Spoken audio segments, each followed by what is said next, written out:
What's going on, ladies and gentlemen? This is Royal Du Lorenzo, and we're back with yet another episode. And this episode is a special episode. It's episode number 30. We finally made it after 3 years of this podcast with a whopping average of 10 episodes per year, even though that is not true at all because there were times maybe 4 or 5 episodes a year. But I'm happy. But you know what? We can start evening that out. Yeah, I mean we're doing okay. We took a little break, just because people were kind of out of the country or out of state. Even though this is not the right time to be doing that, but we're dying. Yeah. But we just took a couple weeks of break. We're back now. It is currently July 11th when we're recording this. This will probably go out sometime in the following week. So by the time you get it, hey, it's up. My name is Royal Dude Lorenzo. I'm the Blue Squid here. If this is the first time you're joining us, I hope you really enjoy this. This is episode number 30 of the Inkling Brothers podcast. Time right now, by the way, is 9:54. So if you guys want to play that game, we always do. There you go. Please join us. My name is Ray, also known as Meatloaf Man. I am the Purple Squid here on the Inkling Bros podcast. I'm Eric. I forgot we were recording. I thought we were doing a test. So welcome aboard. Been? I've been good. Could be better. World is adding a new layer of fire on top of each other every single day as of this week. So, yep. But we are flame retardant. We're getting by it. So, how about you guys? How are you guys doing? I'm doing all right. I'm still just on vacation. School starts back up like late August, like at the end of August, I think. So. Gotcha. Okay. Yeah, so I've just mostly been relaxing, really. Yeah, mostly for me. Also, just kind of. I mean, I saw some online courses, but I'm still, mostly relaxing.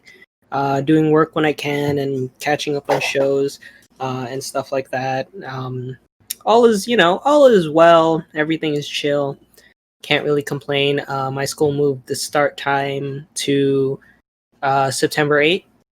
So it's around the time I used to start when I went to college in New Hampshire. So, getting back to way things kind of were.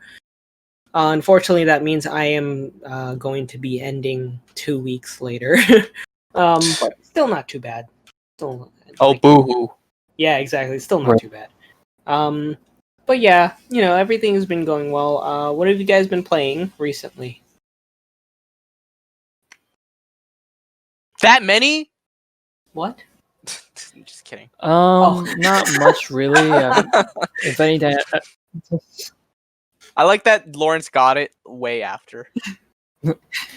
I mean, if anything, I've been playing Smash Brothers in light of the new character release of Min from ARMS, who just came out not too long ago. Good character, by the way. Kind of plays similarly to Zero Suit Samus, only with like longer range and a bit of a learning curve when you're trying to like do some air game tactics. So.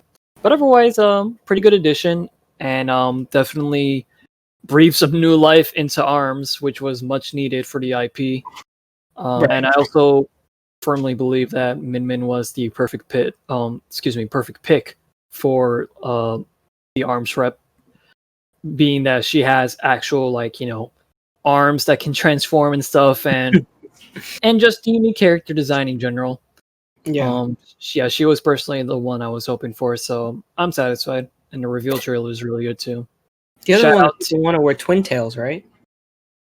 Yeah, it was either like Twin Tail and but she has the arms on her hair, not on her arms. So yeah. And also, but in terms of who it actually came down to, it was either going to be Min. Forgot his name, the ninja dude from ARMS. But the creator of ARMS specifically wanted Min in the game, so pretty much came to a 2-1 vote. Min is probably the most iconic character in ARMS, I would say. Yeah. They recently did an event in ARMS, actually, where a bunch of people played online as their favorite character, and the most popular character that came out that won the most matches was Min. So pretty much her, the ninja dude, and Springman and Ribbon Girl are pretty much the 4 essential characters now of the series. And they've even been featured in some official promotional art, so that's pretty cool. But yeah, and shout out, by the way, to Masahiro Sakurai's apartment setup, and how he basically has like 14 different game consoles hooked up to his dual monitor TVs setup, and living on like the balcony of a Japanese apartment, living the dream. Did you know people found the couch he owns online to like purchase? Like, I'm so serious. Like, they actually found his couch. Wow, why? The recliner sofa. I don't know. Like, people are that obsessed.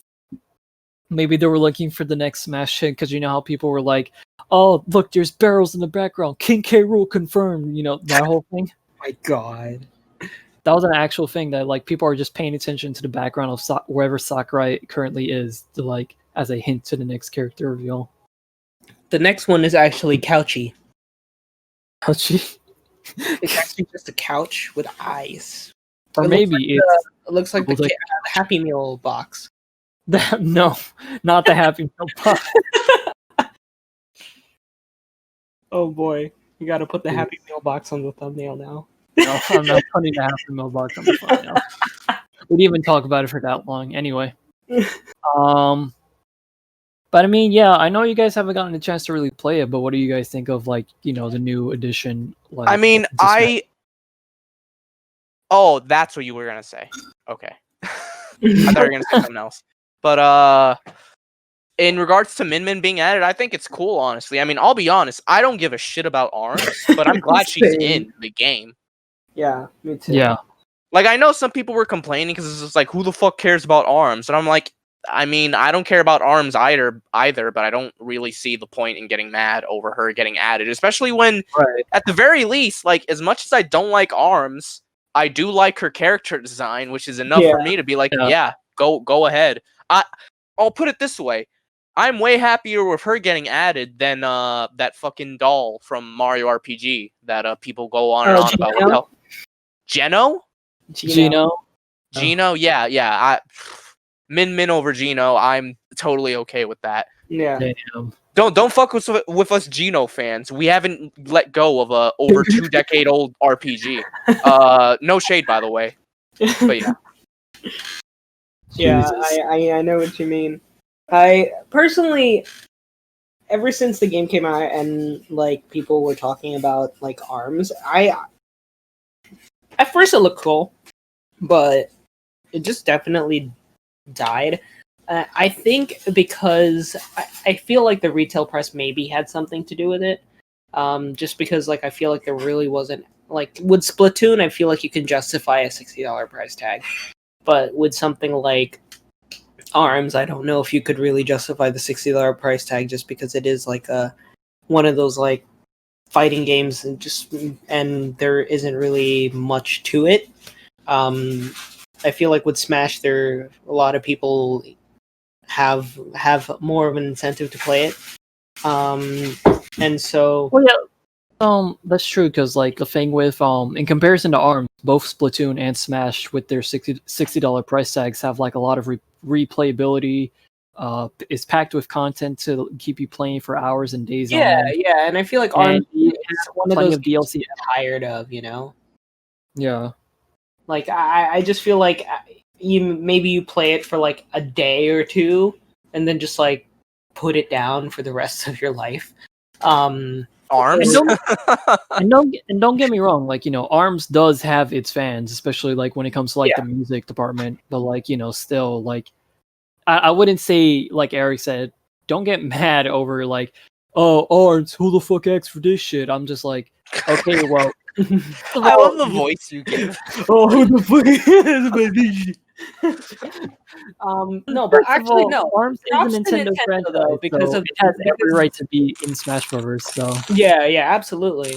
Props to Nintendo, because honestly, they really went out of their way to create a new IP like that, and I mean, they did a good job. The characters are beautiful. The concept of the game is good. I don't know. I mean, hey, maybe the sequel will be super amazing, like much better, and it'll be probably. Yeah, I mean, Never know. I heard, or it'll die like F-Zero or something like that. We'll see. Jesus.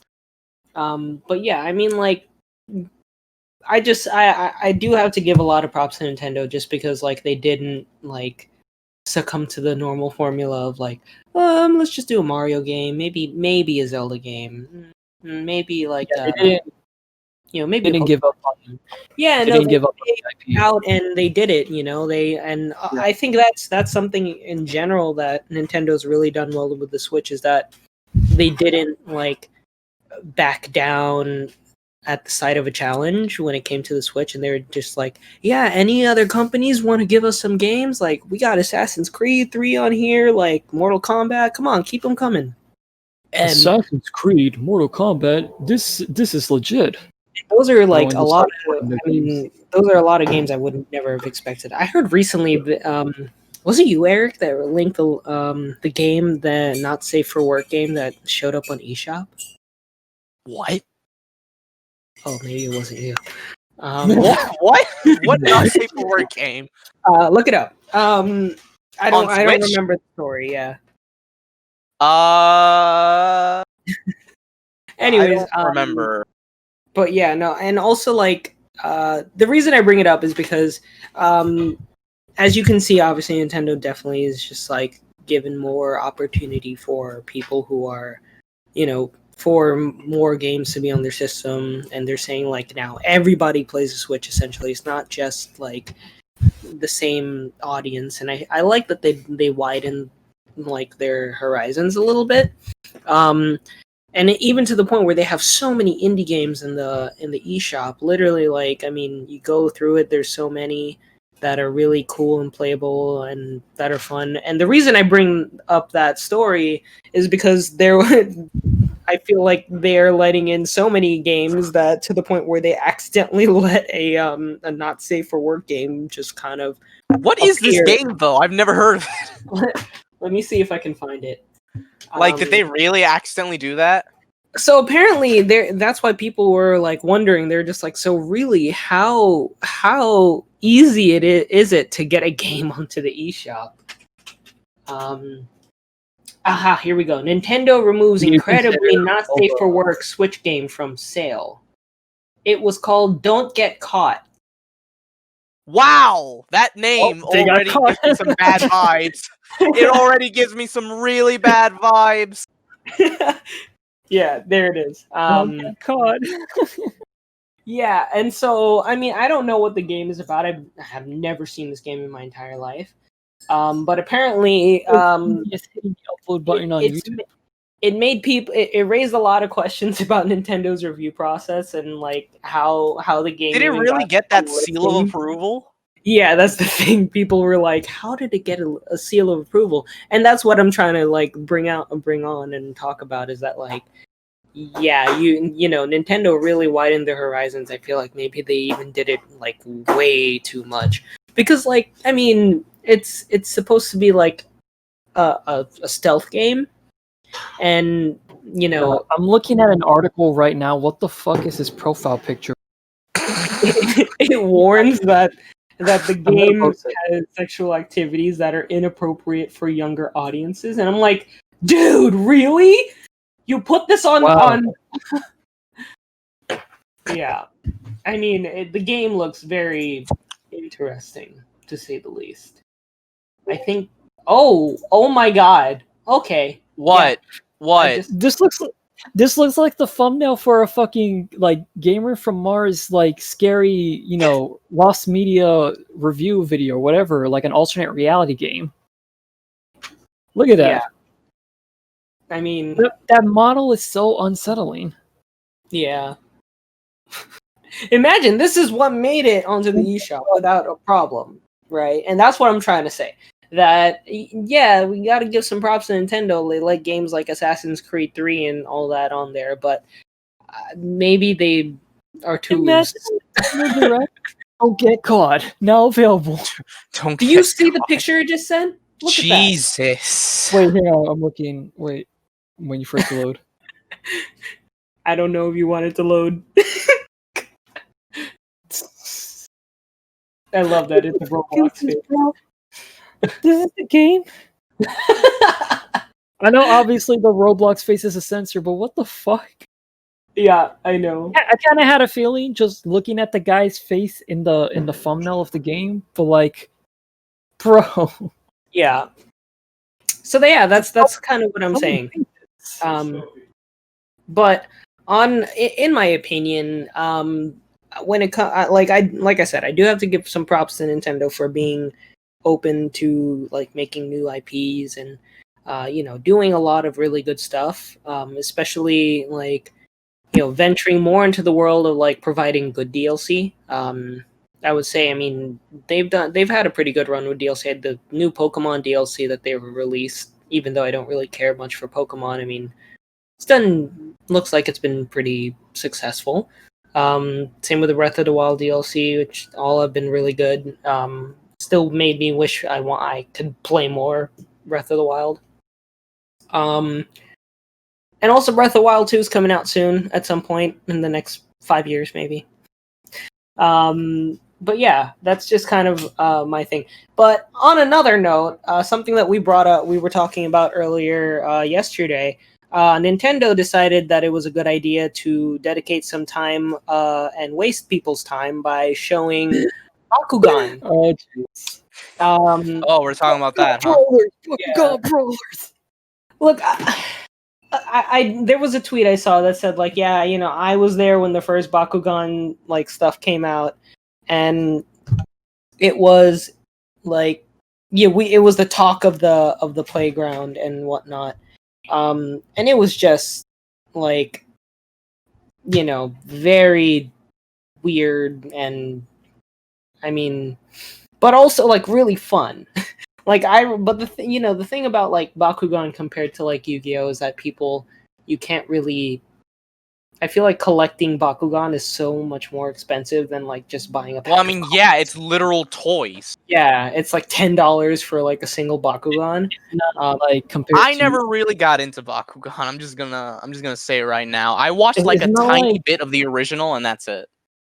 It's not like compared to Yu-Gi-Oh, where like, and I know Bakugan has like, the whole thing with Yu-Gi-Oh is that it's all cards, and it's easy to carry around like a deck of 40 cards because of the whole form factor. Like, just put it in a deck box, pack it up in a backpack, or if you want to just collect the cards, just put it in a binder, put it in a bookcase, and then you could just have like theoretically the entire collection like in a single shelf if you wanted to. Yeah.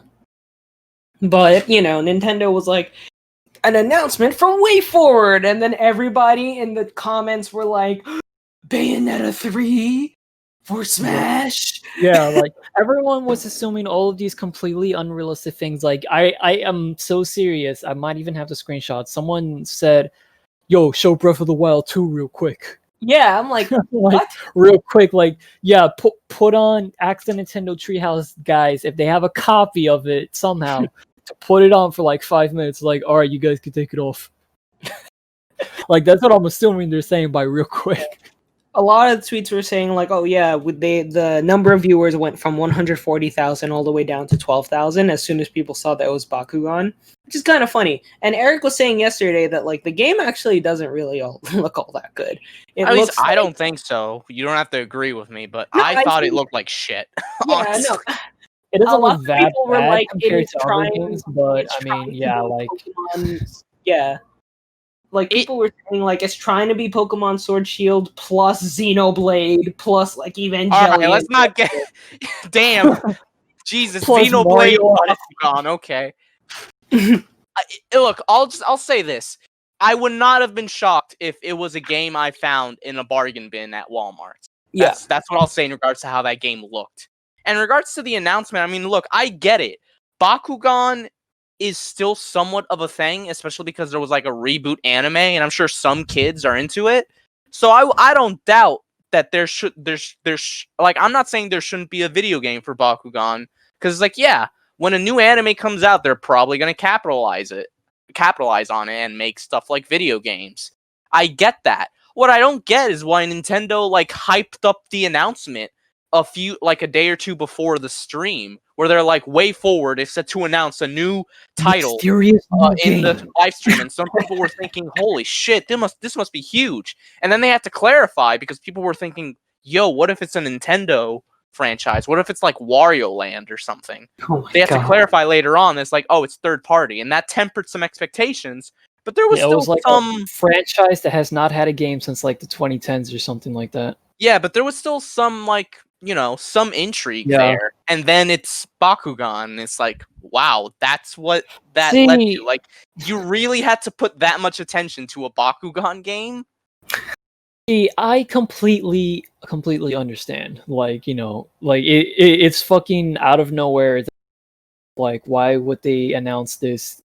This game that's frankly more intended to kids than older audiences. It's not like Yu-Gi-Oh, where like anyone will tune in of any age, because like Yu-Gi-Oh can appeal to like many age groups.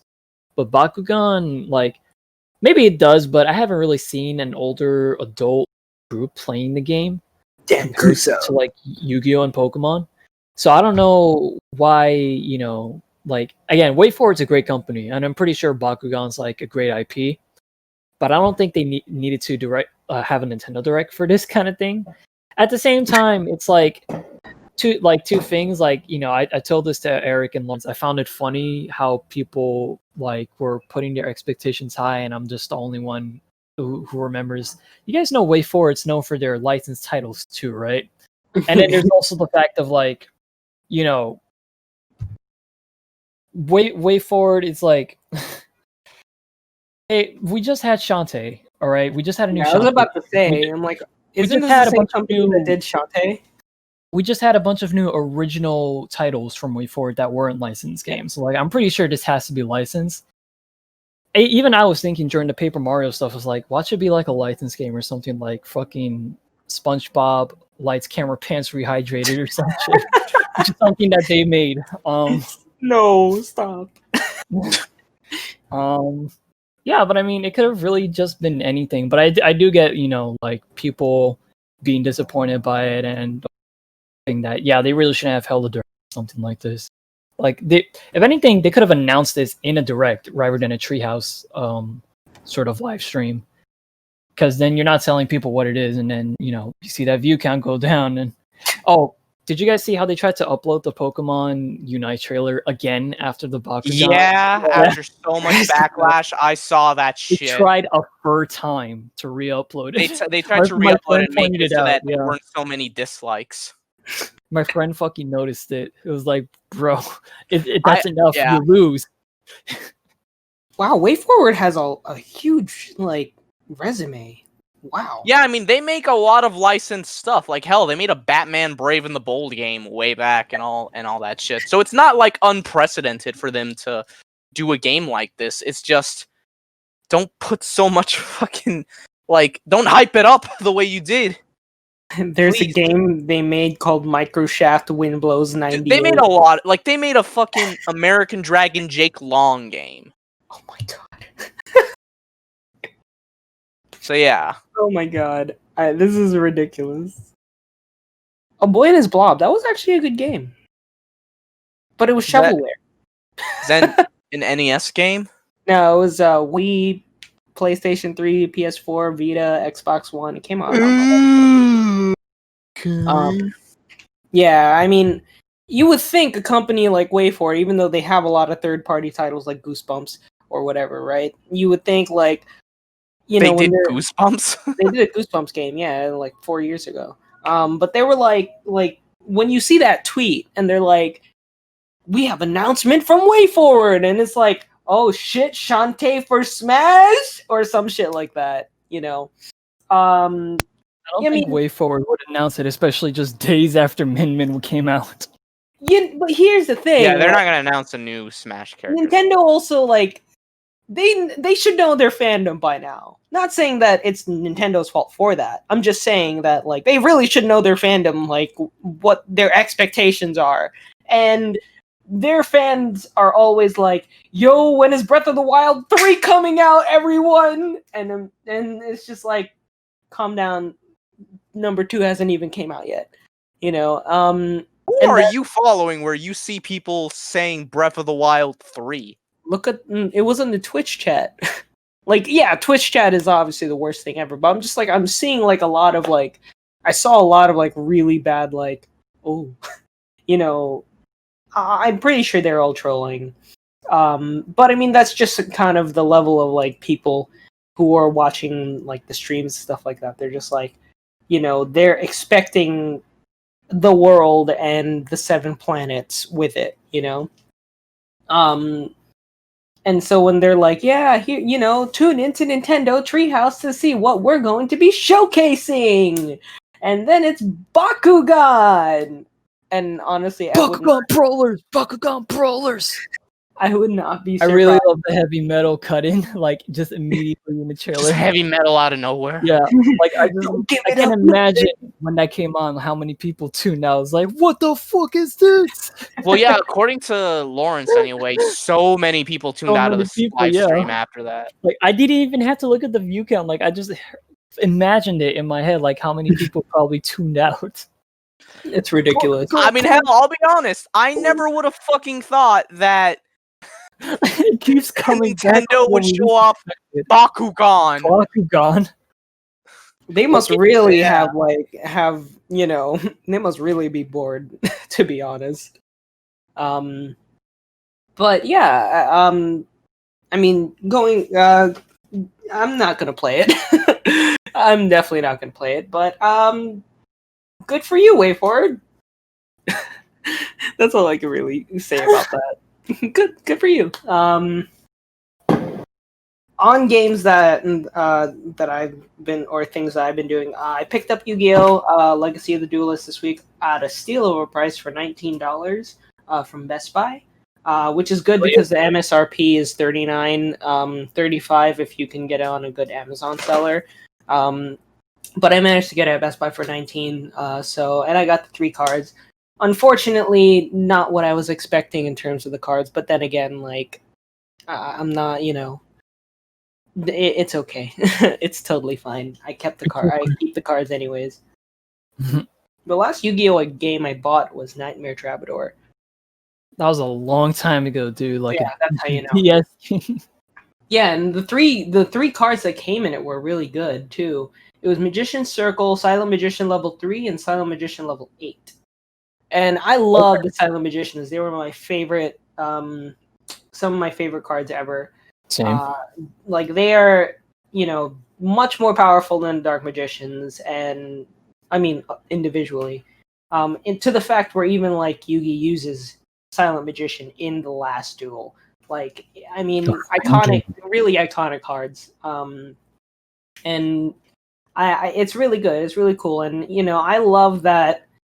It was essentially around that time that cards started having levels to them. Like, then after that, you had the Armed Dragon series, went Armed Dragon level 3, level 5, level 7, level 10.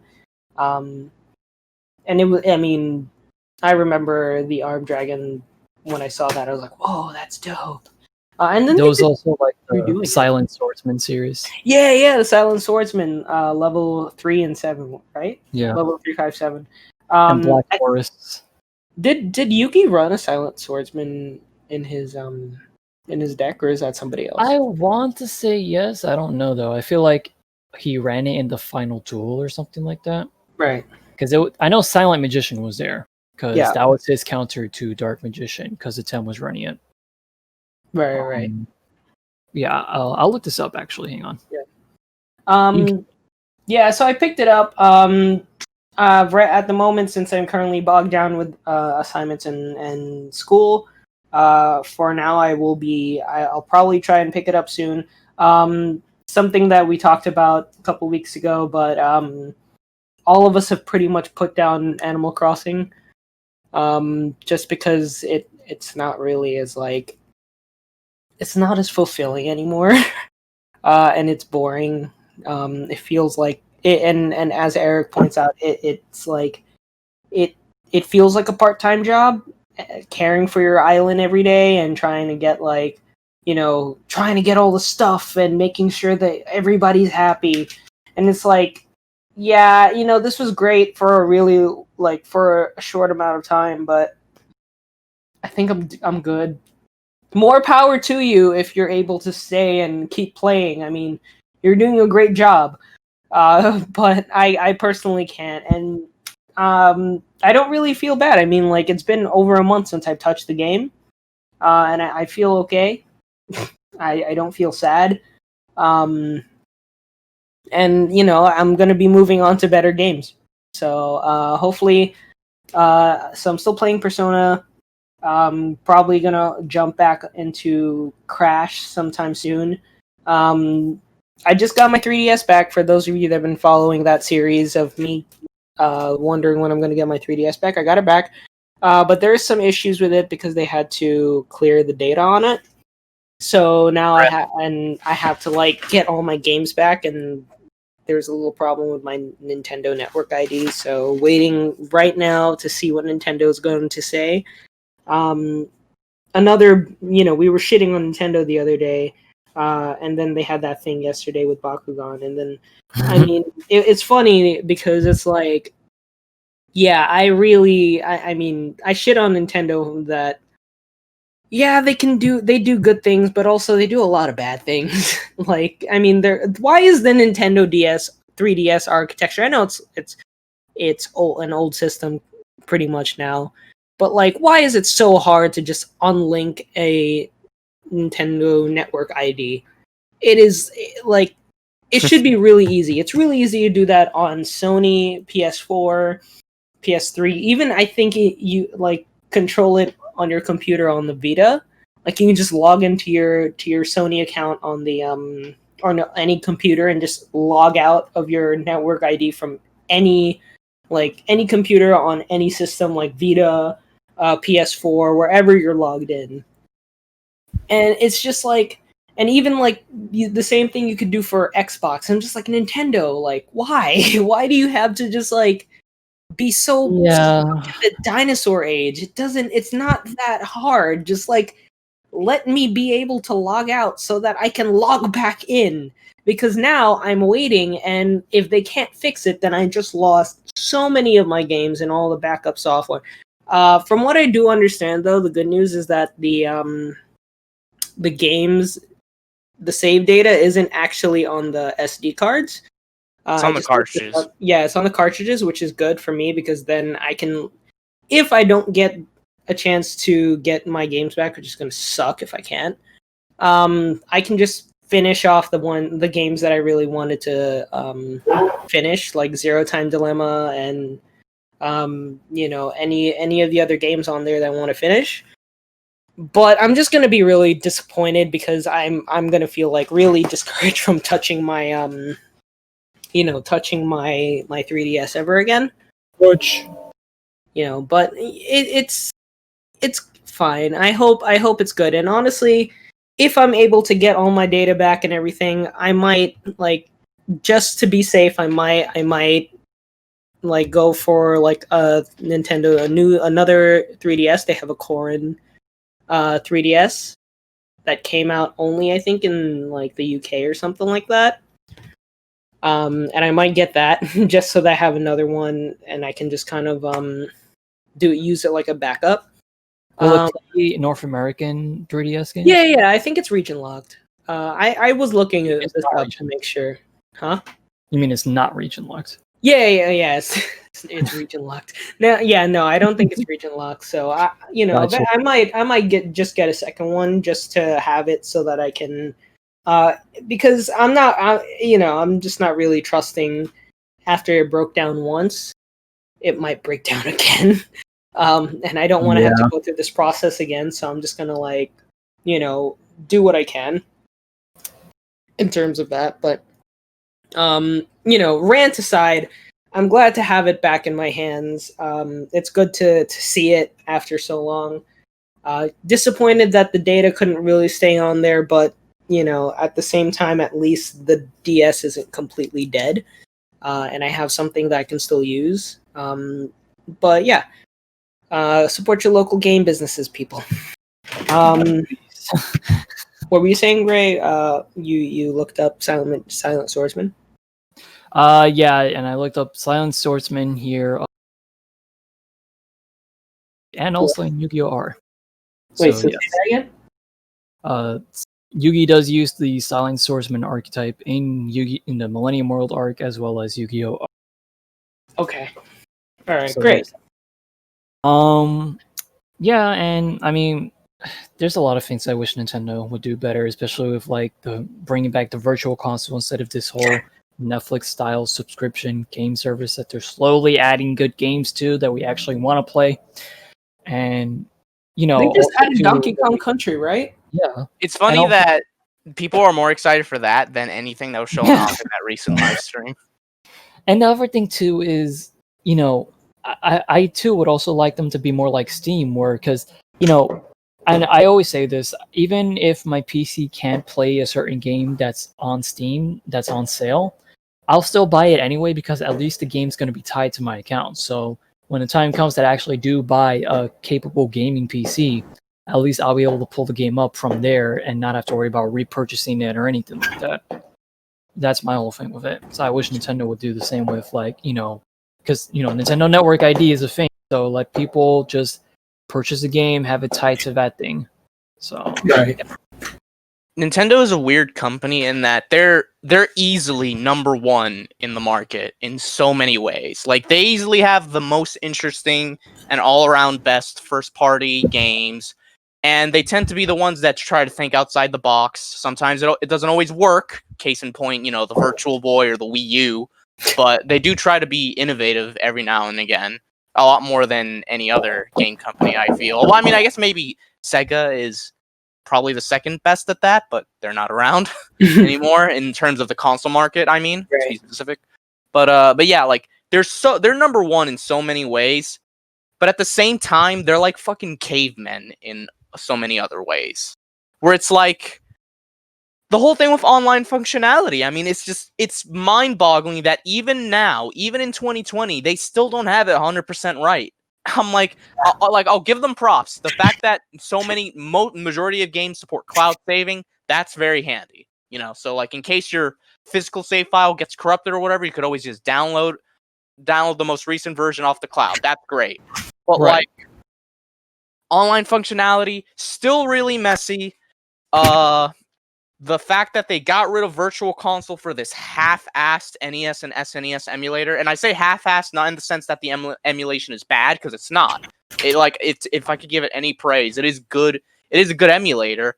It's just that they update it so slowly now. I think back when they first launched this emulator, which was the first one was the NES one, I think they were putting in like 2 to 4 games a month, something like that. Yeah. Although that was borderline a lie because one of those games was always like a remixed version of an already existing game on the emulator. Like, oh, here's Legend of Zelda again, but like slightly different. It's like that's not a new game. Like you're not really adding much there.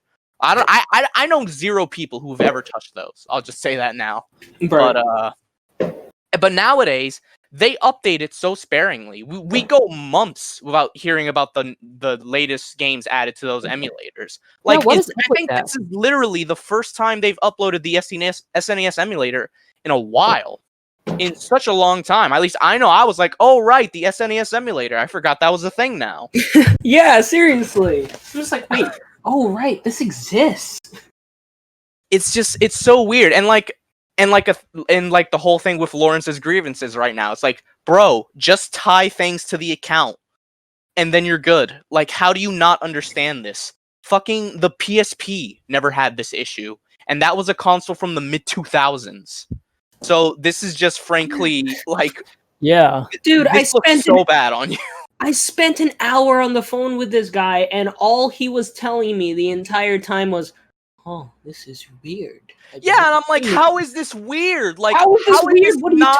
How is Oh, this no. so hard for Nintendo? It's like just sign out of the account, sign back in. Like, stop Yeah, making that's it what I tied to told the them. console Sir, and just what make do you it like a mean normal this is account. weird? It's so bizarre. That's what I told him. I'm like, you can't just sign out and then just let me sign back in. Like, how is that hard? And then he was It's like, hard well, on the 3DS because it's tied to the console as Yeah. well, and it's just like, why? and then he said, "Oh, well, that would take 2 days, and you need the other device." I'm like, "What other device? There's only been one. I've been trying to tell you." And then he like 45 minutes into talking to me, he comes back and he's like, "So So he's like, this is really weird. So it was like, could you please reformat it because you didn't format it yet? I'm like, I told him like, Sorry? the whole reason this happened is because I formatted it. Are you serious? And he was like, oh, you formatted it already? And I'm like, at this point I wanted to to rip my hair out. I was like, are you deaf? I told you this at the beginning that I reformatted it because somebody else's account was on there so that I can sign into mine. And they're like, oh, was it your account that you had to, remove? And I'm like, no. And then and by the way, props to J&L for fixing the problem, but they put Jose, some guy named Jose, on my 3DS.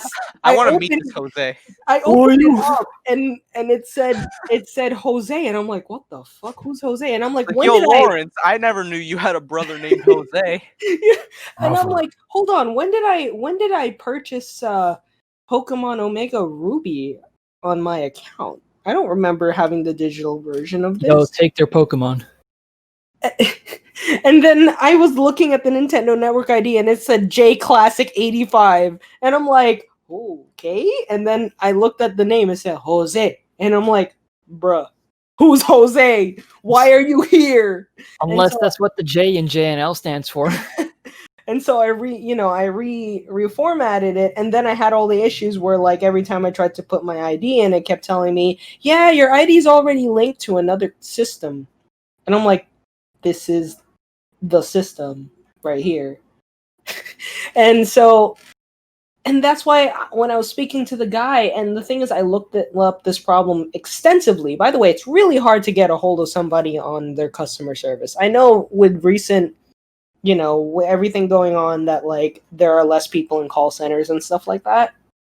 But it really can't be that hard. It took me maybe 30 minutes just to get a hold of somebody. And then it took me another hour speaking to this person for him to just tell me this is weird. We're going to assemble a team of people to look into this. And I'm like, why do you need a team of people? Why? It's just one thing. It's not that hard. Take my account and push it somewhere else. It's not that hard. And they're making it so hard. And it's and that's why at the end of the call I said, look, if I lose all my games, I swear to God, I'm never going to use this system again. And they were like, don't worry, you're not going to lose all your games. I'm like, you just spend... I told them, oh, I hope so. I mean, we haven't really made any progress in the last hour. You just kept telling me that my problem is strange and you've never seen it. And then he was like, it's okay. The other team will handle this. Is there anything else you need? And I'm like, no, I don't need anything else. I just want my 3DS fixed. And they were like, okay, good night. And he left. I'm just like, thanks, man. I appreciate it. I just ranted. I'm sorry, but this is really... No, you're fine. It's so... because it's if Nintendo were to get with the times, this wouldn't be hard. It really wouldn't be. All you have to do is allow me to log into my account, maybe on the computer or something like that, and just let me, unlink the account so I can do it. And no, they're just like, no, you don't want to. And maybe it's because Nintendo doesn't trust their consumers. That's maybe a galaxy brain theory, but I feel like they just don't really trust their consumers to do anything well with it. Which is probably why they sue people who put out ROMs and stuff like that on online. That's another thing. I love that they take down so many ROM sites, but then, and I'm like, okay, you know what? If you're gonna do that, at least bring up an alternative, do an alternative, make it easy to play these old games. And their answer is basically, hello, no.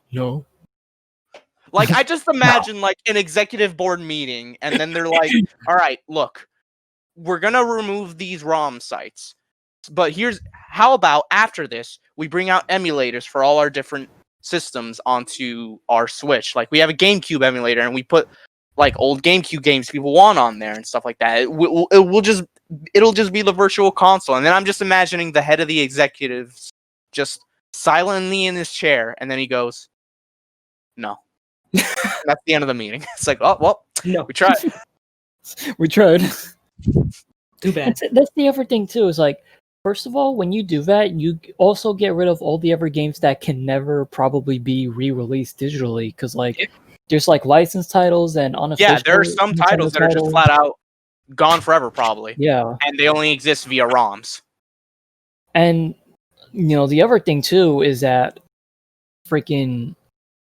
Yeah, I'm trying to remember my point. I don't know. I'll let you guys know when I think about it. But I had another excellent point about it. Yeah. Go ahead. It just reminds me of. I know this is an example everyone brings up, but it reminds me of the whole Scott Pilgrim video game. Oh my thing, god.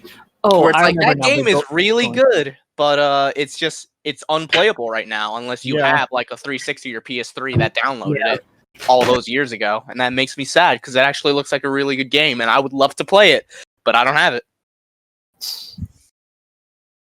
Yeah, I was trying to say earlier because there was a case a while back on the Nintendo Virtual Console for the Wii, where apparently the version of Super Mario Bros. On the NES that they put up there was taken from like an emulation website that had the ROM on there, and people were able to find out because they extracted the ROM from the Wii version that you got from the Wii Shop channel, and someone they found out. yeah, someone loaded it up, and in the files they found like a notepad file that had like the ROM dumper's username inside of it. This is from the Nintendo released version of it on the Wii. Oh man. So someone literally went to a ROM site and uploaded that to the Wii Shop channel instead of like Nintendo having it in their own archives and putting it up there. Nintendo doesn't learn. Ever. So how are they gonna like shut down ROM websites but they're gonna do this shit? That's the point I wanted to make. It's because it's Nintendo. You be King Kong, I'll be Donkey Kong. Like that's what I mean. I try my best not to mean jokes, but it almost seems to me that that the consumers know Nintendo better than Nintendo the actual, themselves. like, Nintendo, right? And that's why I made that joke, because it's like, yeah, you be King Kong, I'll be Donkey Kong, right? And that's what I'm trying to say. Like, we'll be Donkey Kong and you'll be King Kong, because Nintendo doesn't even know their own characters, and they don't even know their own business. Yeah. And honestly, they make all these points about how other game systems have like managed to defy the odds and like change the game environment and atmosphere, and it's like, okay, like, so what are you doing about it? And then just you hear crickets. Oh. It's like, man, I really wanted to just finish Zero Time Dilemma today or like yesterday, and now I can't because, well, I can't. It's not rocket science, dude. Like, I can, but like also I'm just gonna be really all worried about like the fact that the rest of my 3DS is pretty much a brick. Like, I have those 20 Nintendo Ambassador games, all Game Boy and Game Boy Advance games, that are, by the way, not on the eShop, and you can't buy them. Like, especially that Fire Emblem game, that is the only way that you can play that game on a virtual console, is if you got in that program, because it's not. I never understood why those never ended up to the eShop after the fact. And especially since those are on the older 3DS, not even just like the new 3DS, where like they put NES games on there. And the only reason I got it on the new one is because I transferred it from my old 3DS, and that's my entire point. It's like, first off, with your virtual console service, there are games that you gave out at some point that can only be played if you had Nintendo Ambassador status. That is literally the only time. Other than that, and it's linked to your account, which is why I'm mad.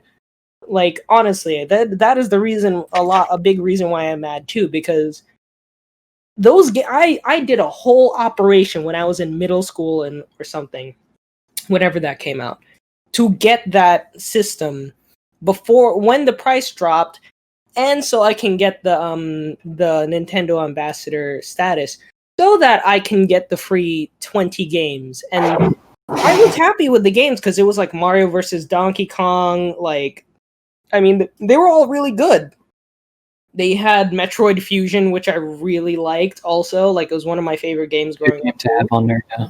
Yeah, and so I'm like sitting there, like, why are you doing this to me? Like, these are like, I can't get these games anywhere else. Like, it's ridiculous, and I'm just expressing my grievances because Nintendo really needs to learn. I know they're never going to listen to this, but really, I wish they could fix this, because it's annoying, and I'm They not have going to know like what consumers are saying. Like, I don't think they're flat out ignoring it, but like they're just not doing anything. I'm not going to go out and buy like a modded 3DS or something like that just so that I can have a collection of games.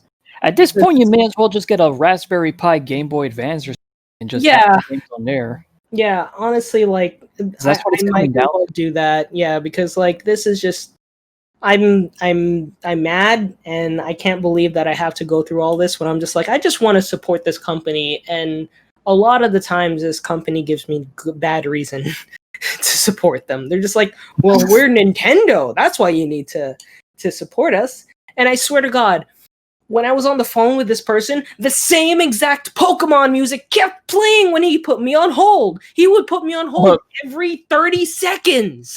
What song was it? It's so annoying, I don't even remember it. I'm surprised they're even using Pokemon music for their like portion of the hotline, because like technically Pokemon's second party, so like I'm surprised they have the music in their library for that. I honestly wish I could get on the phone right now just so you guys can hear it, but I'm not going to. It's literally like it is very Pokemon, but I don't remember where it's from. But yeah, that's my rant. And quote unquote end rant. Well, I guess to put closure on all of this, Lawrence, Nintendo makes a lot of questionable decisions, but at the very least, they're not all bad, because it's not like they owe someone $1,400. Ray, why? If you guys know, you know. But anyway, on that note, talking about game companies, let's talk about something that's very important to us that we decided not to talk about last time. But because we went on for too long. But go ahead. Who wants to start? The PS5 revealed finally. We know it was a thing for the longest time, but now we finally got to see it and see a showcase of what's coming to it. What were you saying, Eric? I was just gonna say we can just sort of go down everything they announced. It won't take too long, too. Yeah, it's not like it was that long. Absolutely. So I mean, the first major announcement was such a strange way to open the fucking thing, but the first thing announced was a port of GTA 5, and I'm like, this is a new generation, and you're gonna start off your show with a port of a game that came out in 2013? Okay. Dude, we were in high school when that game came out. Dude, I know, I always mention this, but it still fucking blows my mind. How is that game 7 years old? I remember getting up like early the day that it came out, and it was a weekday, so I had school. But I got up early because I was so excited. I really couldn't sleep longer, and I was like, I want to get to school because the quicker I get to school, the quicker I can leave, so we can go to GameStop and I can pick up Grand Theft Auto. And I did, and I played Grand Theft Auto for maybe like 7 hours that night. But it was, I mean, I remember those were the golden days. But unfortunately, that does not mean that I want Grand Theft Auto on the next system. It's like, why? I don't need it. But cool. Yo, this is slightly off topic, but did you guys see this video I linked the other day of how this one YouTuber, shout out to the Nerd Dojo, who this happened to. They were playing GTA 5 and this random guy kept going up to Trevor during a cutscene and he kept punching the shit out of him. And it's so fucking funny. Let me link that in the chat right now. You could probably like just have that on while we have the discussion, but this is it. This is the game that we're getting on PS5 again. But honestly, I have no even problem from the with it thumbnail, coming just because it is an extra game, and I think they said it's coming. Yeah. You get it for free, right? Is it? Or am I wrong? I'm usually wrong, so. Eric, are we getting it for free? What? What are we getting for free?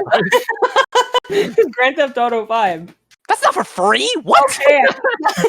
Where the fuck did you even hear that? I love his That's not even free. Lawrence just wants something to happen, so he'll say it hoping it's true, but 99% of the time, it's not. It's like, yo, Eric, the PS5 is launching for like $20, right? It's like, yeah, man, totally. Alright, to Lawrence's credit, while Lawrence, where's your source? My heart.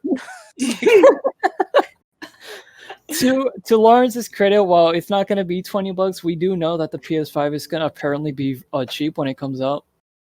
Like, I mean, we don't know. Like, we really don't know, but like, it's rumored strongly at the moment. Because a lot of consoles sell at a loss. They obviously just make it up with other things like online and all. Because you know, every online service for consoles has a subscription tied to it now. But lest we forget $599. Yeah. So, but like, yeah, that was just the whole GTA 5 thing was just a weird way to start. I mean, hey, for people who are still super into that game, there you go. You'll get an even better version Holy once shit, the PS5 is out. But like, what? It is. People are gonna get GTA Online free. What? Is that only the online? I'm trying to figure this out. But yeah, no, the reason I brought it up earlier, I'm sorry to cut in, but the reason that I brought it up earlier when I said, oh, people are getting it for free, is because they did mention something that like GTA 5, you would get something for free. I think that's the online though. Yeah, I think if it's the online, then yeah, you get that for free. But I don't like. I do remember. I thought you were talking about the full game, and I'm like, the full game is not coming out for free. Well, that's ridiculous. I'm pretty sure it'd be discounted, but yeah. Anyways, go on with what you were saying.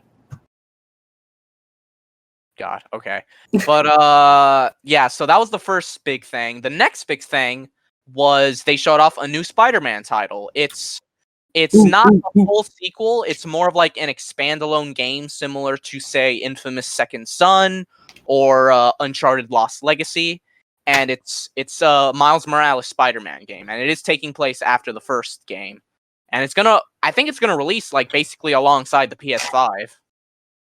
I love it. I thought that was pretty cool. Everyone at this point seems to love Miles Morales. I really like him too, so that's you know, it's exciting to see a Miles Morales video game. I'm really excited for that, honestly. That right now is probably the biggest thing pushing me towards a PS5, because I really enjoyed the PS4 version, so I really want to see what they're going to do in the sequel, or not. I don't know if can we say it's a direct sequel? I mean, it is a sequel because the last thing we did in the PS4 Spider-Man game was that third DLC. Yeah. And at the very end of that, they talk about Peter talks to Miles about training him, and then here we are. We're going to be playing as Miles in this one, so it clearly takes place afterwards, Lawrence. Yeah. No, but I mean, like a direct sequel to the event. Lawrence fucking Galaxy Brain takes like, guys, I think this might be a prequel. No, I mean like a direct sequel in 3,000 years in the future. Like us playing as Peter and everything that happens at the end of the last game with like Harry and stuff like that. Harry? Oh, right. I don't know why I heard Harry. I heard Harry Potter. I'm like, Harry. And then I'm like, oh, wait, right. Peter's best friend is named Harry, right? We all know what happens, but just in case people still haven't played the game at this point, I won't mention it. But yeah, I mean, that thing that happens, like, that was the biggest reason why people were like, "Yo, there's gonna be a sequel," and then there was the like obviously they showcased the Miles Morales game, but do you think like when the Miles Morales game is that they're going to talk about that, or do you think that's like somewhere later down the line? I can see us getting some hints here and there about it. Maybe not like a strong focus, unless this is flat out like a sequel where you play as both. But I'm sure it's just Miles that you're in control, and that this is just going to be his own mission. Right. I mean, hey, like maybe this is the lead into like, you know, like I don't want to say filler because in a way that kind of sounds maybe disrespectful, but you know, this is definitely a game to like, you know, keep us, I guess, you know, hungry, like, you know, I guess hungry for more. Yeah, you know, I'm glad that like, the next game in the series with Venom and all that. Yeah, well, I mean, honestly, I'm glad that we're getting it. Like, I am so excited. I love, you know, the Miles Morales Spider-Man is still my favorite rendition of Spider-Man. Well, one of them, definitely up like in my top 3. Him, it is also the video game Spider-Man, for the Peter Parker one. Right. And then definitely, I mean, the Tom Holland one is great. I like that one. I really like the Andrew Garfield one, so I can't really can't be too sad about that. But I think if I had to give the crown, I definitely would. It would definitely have to be maybe the Tom Holland one. But yeah, the reason I say that is because I'm really excited to see what is going to come out of that game. From what we saw, the trailer, it looks really hype. And I mean, playing as Miles with like full on costume and everything, it's going to be so good. And after Into the Spider-Verse, like that's going to be so fun, honestly. And I feel like because of Miles' powers, they might even do like some sort of like Ghost of Tsushima kind of thing with like, you know, transporting from one place to another. That'd be kind of cool, honestly. But yeah, those are my thoughts on Spider-Man. I'm really excited for that one. That's probably the biggest thing right now pushing me towards buying a PS5. All right, well, to move on from that, they also showed off Gran Turismo 7. There was no release date for it, but I'll be honest, I'm not really much of a racing game kind of guy unless it's like a kart racer, like Mario Kart Crash Team Racing. But I mean, I assume Gran Turismo is of high quality, so for people who like racing games of that style, I imagine that's a pretty cool announcement for them. Although it's probably a guarantee because that's a Sony property anyway. Right. But yeah, not much. I don't know if you guys have anything else to say about that one, but that's all I can really say. Really, I'm not a racing head personally, but I'll play it. It looks nice. Yeah. I wouldn't pay $60 for it or $70. But I would buy it out of the bargain bin. I would play it at a kiosk. Yeah, pretty much. That's the best way to put it. Next game. So the next game was... I thought you were going to say something else. So the next game was a new Ratchet & Clank game. So Insomniac is working on 2 PS5 games, although this one also we have no clue on the release date for at the moment. But it was called Ratchet & Clank Rift Apart.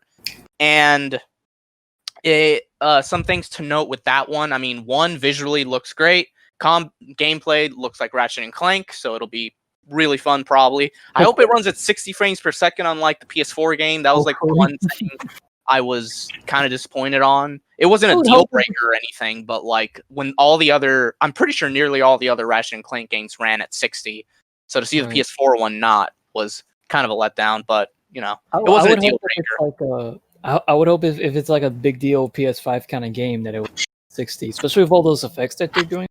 Yeah, like that was actually one thing I wanted to mention. The big thing with that this game really showcased to me were the insanely quick load times, where they basically went to a whole separate world in the blink of an eye. Like there wasn't a pause where you had to wait for like 30 seconds to a minute for the next world to load. It was just seamless. And that seems to be the big like thing with the PS5 is that it's going to have very high loading time speeds, or very quick loading time speeds. But yeah. I'm excited for that. But yeah, and I guess the other thing to note, they added what to me basically feels like furry bait with with female Ratchet. That's all I'm gonna call her, female Ratchet. They knew. I just want to say they knew what they were doing. Yeah, I saw that tweet. I saw a tweet confirming that they were like, we're gonna get so many furries into this game because of this design. Let's do it. Yeah. And I will say, let's do it. I mean, yeah, they knew that furries were gonna go nuts, and they were like, yeah, fine, let's do it. To its credit, someone is currently working on a super cool, like, cosplay of it. Like, they just showed off, like, I think the hammer of the new character today. I gotta find that tweet, but Insomniac tweeted it out. To Ratchet and Clank cosplayers. What happened? Much power to Ratchet and Clank cosplayers. They're so dedicated. Oh yeah, I've seen at least one Ratchet cosplayer around at cons, and it's pretty impressive. Like, it doesn't look like a typical fursuit or anything, but it looks accurate to the game with all that. Yeah, that's the thing that I noticed. Is like when somebody's cosplaying Jack from Jack and Daxter, or when they're cosplaying Ratchet from Ratchet and Clank, or even doesn't really look that good. They go all out. Oh, okay. Yeah, I thought you were gonna say something different. Sometimes they get the whole they get a huge head, obviously, just to be funny. Or they'll really put on a shit ton of makeup and stuff like that, and they'll really play the part. I honestly get even people who cosplay Kratos, so I feel like people who cosplay dude, the amount of face paint and shit. Yeah, the people who cosplay a lot of Sony properties, they do a really good job of doing it. Yeah. I even remember early days of Comic-Con when Isaac used to just go and take pictures of cosplayers at New York Comic-Con. Somebody cosplayed from one of the girl from Uncharted, from the Uncharted 4. Eric, you know the name. What was her name again? The what? From the Uncharted 4 DLC game. Like the name of the female character? Yeah. You're talking about Lost Legacy? Yeah. That's Chloe. Yeah, her. They somebody cosplayed her, and I mean she looked so close to the actual person from the game, and so it was really, I mean, it was mind-boggling. So major kudos. I'm looking forward personally to Ratchet and Clank, the new game. I haven't played a Ratchet and Clank game in a really long time. I do have the Ratchet and Clank game for the PS4, and so I'm hopefully going to be playing that. I know it was based obviously on the movie, and I have not watched the movie, and I probably will not watch the movie. But I mean, I'm really excited. I love that Sony is trying to bring back some of the nostalgia. And something we'll talk about even later is that really, I mean, they're bringing back a lot of the nostalgia. I mean, especially with Crash 4, but we'll talk about that later. Yeah. But I'm excited. I'm really excited for that one. That one is another one that's on my list of games that's convincing me to get the next system. But yeah.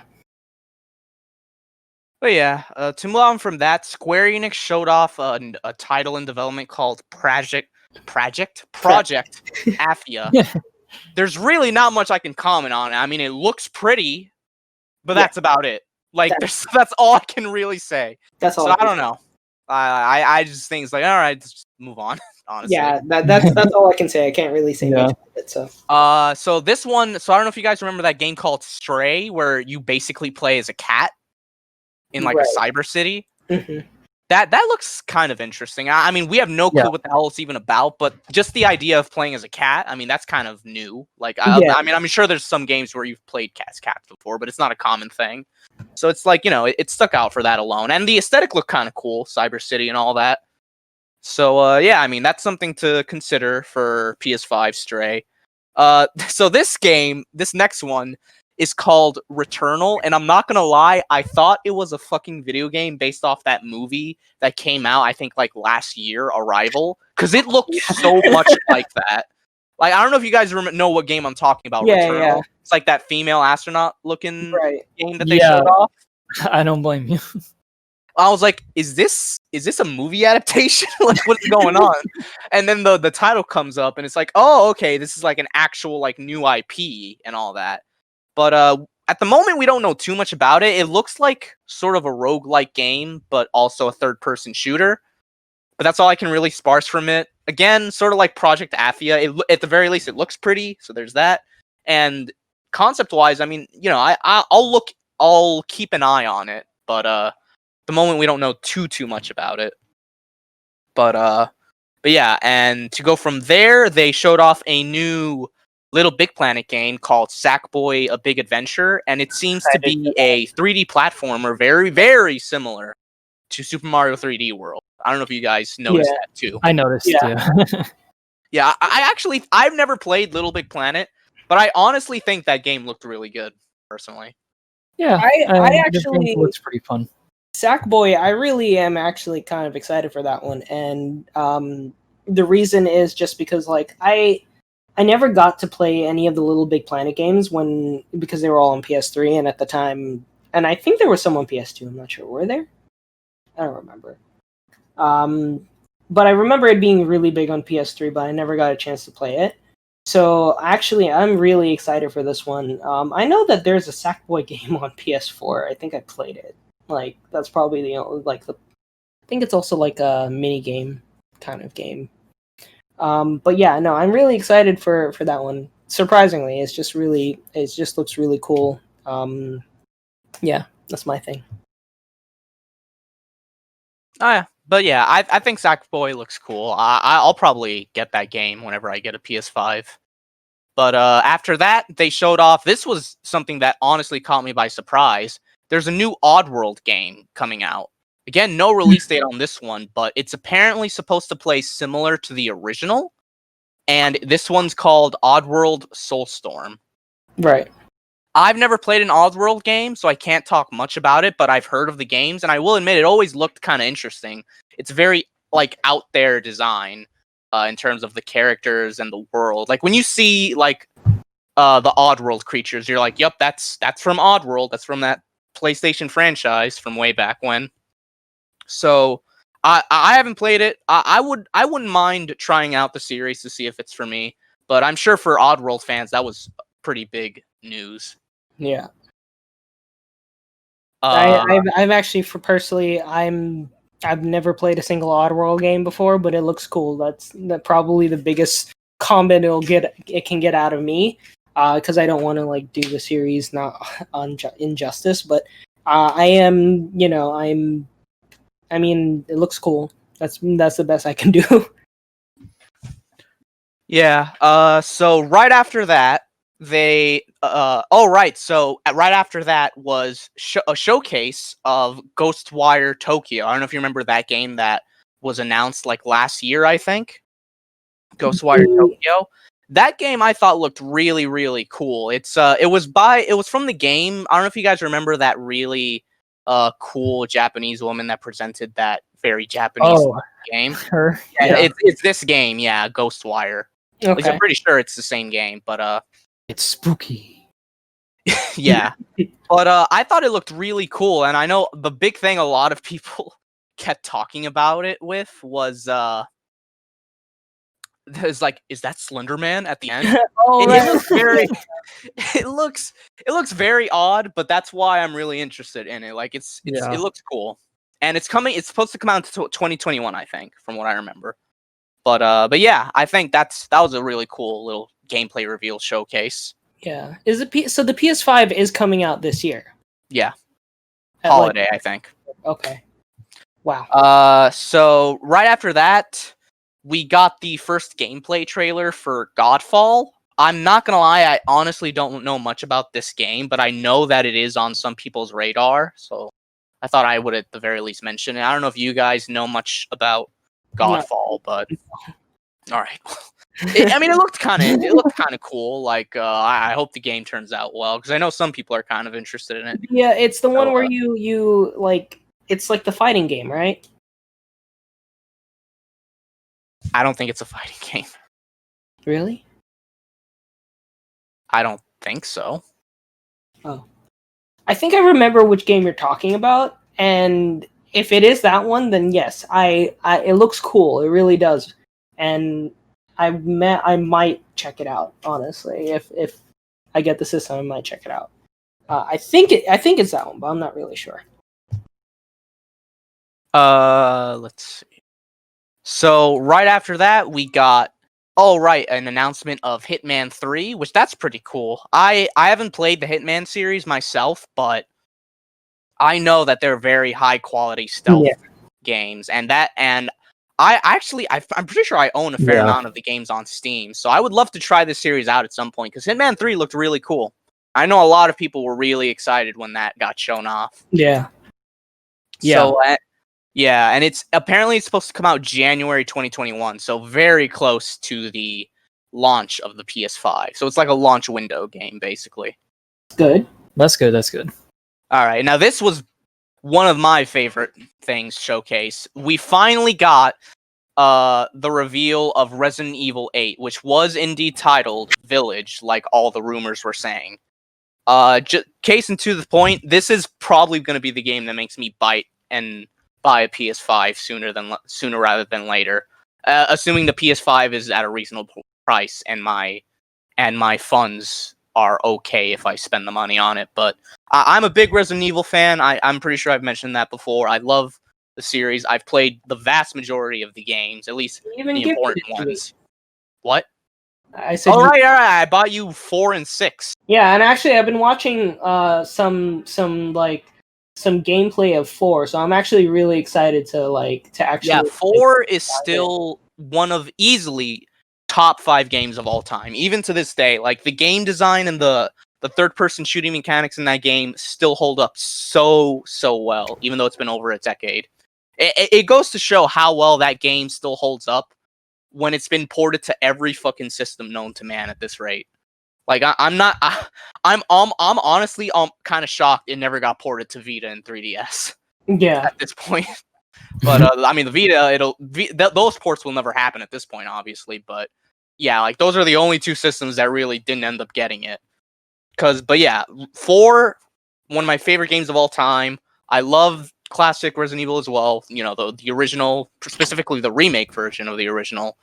2 is a great game. 3 was one of my lesser favorites, but I still really liked it. 5 is fun with co-op, but I think it's significantly less fun on your own because the AI can be kind of bad sometimes because you're forced to play with a partner in that one. And 6, it's very, very action oriented, but I honestly think the gameplay is really fun. Yeah. But like, if you were into Resident Evil for like survival horror or just for horror in general, 6 is probably going to be one of your least favorites because it's the most action oriented Resident Evil game, like easily. Right. And I've actually played 7 with a friend. Like we played it together at his place on his like new gaming PC, and we both had a really good time with it. We felt that the game was a lot better during the first parts of it when you're in the house. Like once you leave the house, it's noticeably not as tightly designed, in my opinion anyway. But I thought it was a solid first attempt at first-person Resident Evil. So yeah, now we're getting Resident Evil 8. I guess I should also mention 2 remake, fantastic remake. Definitely get that whenever you can. I have not played the Resident Evil 3 remake yet. It'll probably be a long while before I do, but I do want to play it eventually. But yeah, Resident Evil 8 Village, a lot of the rumors ended up being true. There's going to be werewolves in it. Chris Redfield is back, and he looks way better than he did in Resident Evil 7. Thank God. He looked so weird in Resi 7. I'm glad he looks beefier and chunkier now. That's exactly the way I like him. Werewolves in this game. Yeah, like I said, there's werewolves. God, so cool. I have a lot of faith in this one. It really seems to me like they're trying to. I feel like this is just a prediction. This is going to be like as big as Resident Evil 4. I'm going to say it right now because so many of it, so much of what we've been seeing of it so far is giving me some Resi 4 vibes. Like the Village is giving me some sort of Resi 4 vibes, and they showed off that they're bringing back the inventory Tetris from Resi 4, which I am very happy about because managing your inventory in Resi 4 was always really fun, especially once you managed to get it perfect and fit everything inside. It was like a mini game. But yeah, Resi 8 looks really cool. I personally can't wait. Yeah, I'm actually, I mean, I'm excited because I definitely want to I definitely have started diving in just a little bit, not really off the deep end yet, into the Resi games, but from what I've seen, because some of my favorite YouTubers are going, because they have a lot of nostalgia for the Resident Evil games, they're going back and playing it, and I obviously didn't like pay attention to like the story because I want to experience it for myself. But from like what I was seeing in terms of like gameplay and what how people were reacting, like people were really excited, and it still brings a lot of excitement for them. So I'm looking forward to playing 4 and also 6, and eventually 2 when I get to it. And then hopefully by the time that Resident Evil Village comes out, and I'm hopefully at that time on a PS5, then that'll be fun. But yeah, that's my thoughts. I'm really excited. I'm happy for the Resident Evil fandom. I'm happy for also, I mean, just people who like Resident Evil in general. Like they're getting something that they want, so I'm excited about that. Yeah. Ray, I don't know if you wanted to add in anything. I mean, you guys pretty much said what I wanted to say. Like, I mean, yeah, I think it's gonna be genuinely exciting, and I'm just hoping it does good when it's out. Yeah. But yeah, right after that, the rumors of a Demon Souls remake by Bluepoint turned out to be true, and they showcased a trailer of the Demon Souls remake. And right now, we don't know when it's coming out, but we know that it's going to be a PS5 game. That has me very interested because I would consider myself a fan of the Soulsborne series of games. I haven't played all of them, but I've played enough to feel like, yeah, I'm a fan of this. I really enjoy it. Dark Souls 1 especially was a fantastic game in my opinion. It's on Switch, by the way, if anyone's interested. It's not as hard as people say it is. I mean, as long as you're not brain dead, I don't think it's as hard as people say it is, but that's just me. But yeah, Demon Souls was the first game in this series. It was a PS3 exclusive that has a really interesting history behind it, actually. I would recommend, here's a shout out to Matt McMuscles. He does a series called What Happened on YouTube where he talks about like big gaming and movie like flops or like troubled development and stuff. Like he's talked about stuff like Aliens, Colonial Marines, just to give you an idea of what the series tackles. And his latest episode is about Demon Souls. It's a rare moment where like the episode is about a game that actually turned out well. But yeah, that game has a surprisingly interesting history, whereas like originally it was supposed to be like an Elder Scrolls Oblivion ripoff, but like Japanese. Because Sony wanted like their own slice of the pie in that regard. Because if you remember, Oblivion was a timed exclusive for 360 at the time. So they were like, we got to get our own version for PlayStation. So they got FromSoft to like start making basically an Oblivion competitor. And then Miyazaki, not the Miyazaki from the Ghibli movies, but different Not the one we're thinking of. he eventually got entered the company. He worked for the Armored Core series, but eventually he found himself working on what was soon to be Demon Souls. It's a very like long history. I'd recommend watching the video to learn more about it. But yeah, this was basically the start of the Soulsborne franchise, if you will. And a lot of people have not played it because it's the only, well, outside of Bloodborne, it's the only one that's console exclusive. It's only on PS3. So a lot of people have been hoping that it eventually maybe gets ported or remastered or remade. And it's happening now. And I'm really excited. I do want to note, though, that people who were big fans of the original have noted that they're not the biggest fans of some of the art style changes. Right. I think that's completely valid, honestly, and I totally get where they're coming from.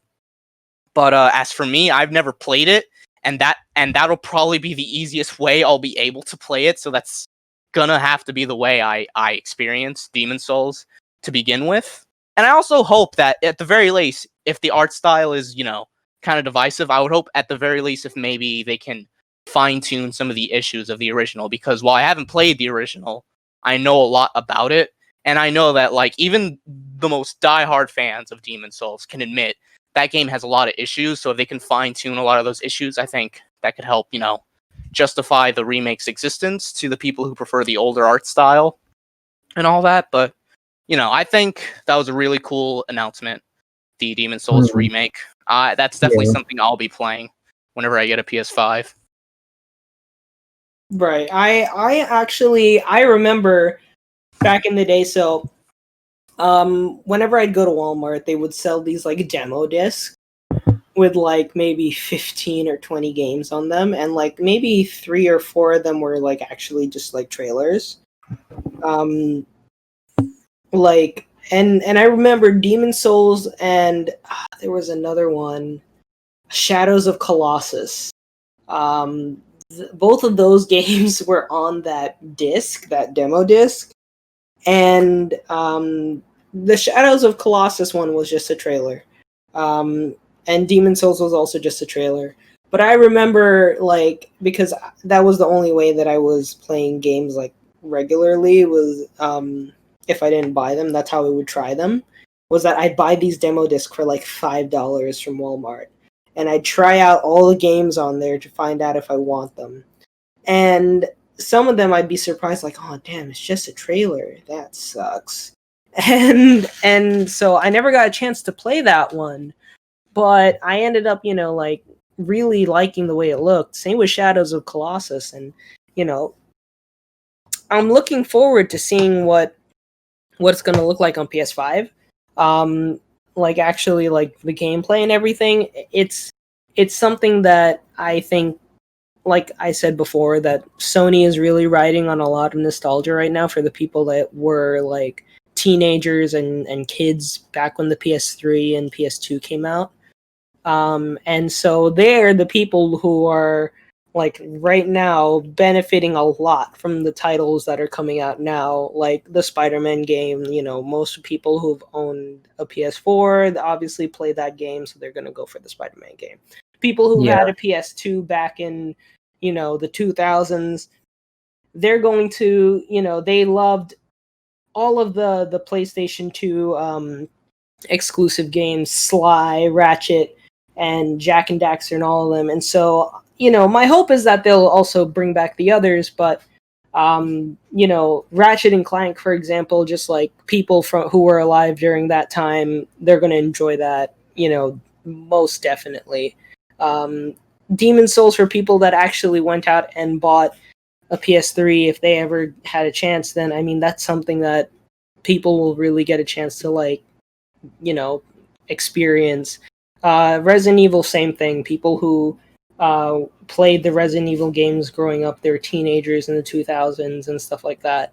Especially when I remember when Resident Evil 6 came out, people really enjoyed that game, and so like I said, it's something to remember that like it's a good idea to play on nostalgia, and I'm really glad that Sony is doing that. Honestly, and it is a winning strategy if they are able to execute it properly. So I'm looking forward to Demon Souls, honestly, and I'm glad that they're giving it a rehaul, an overhaul.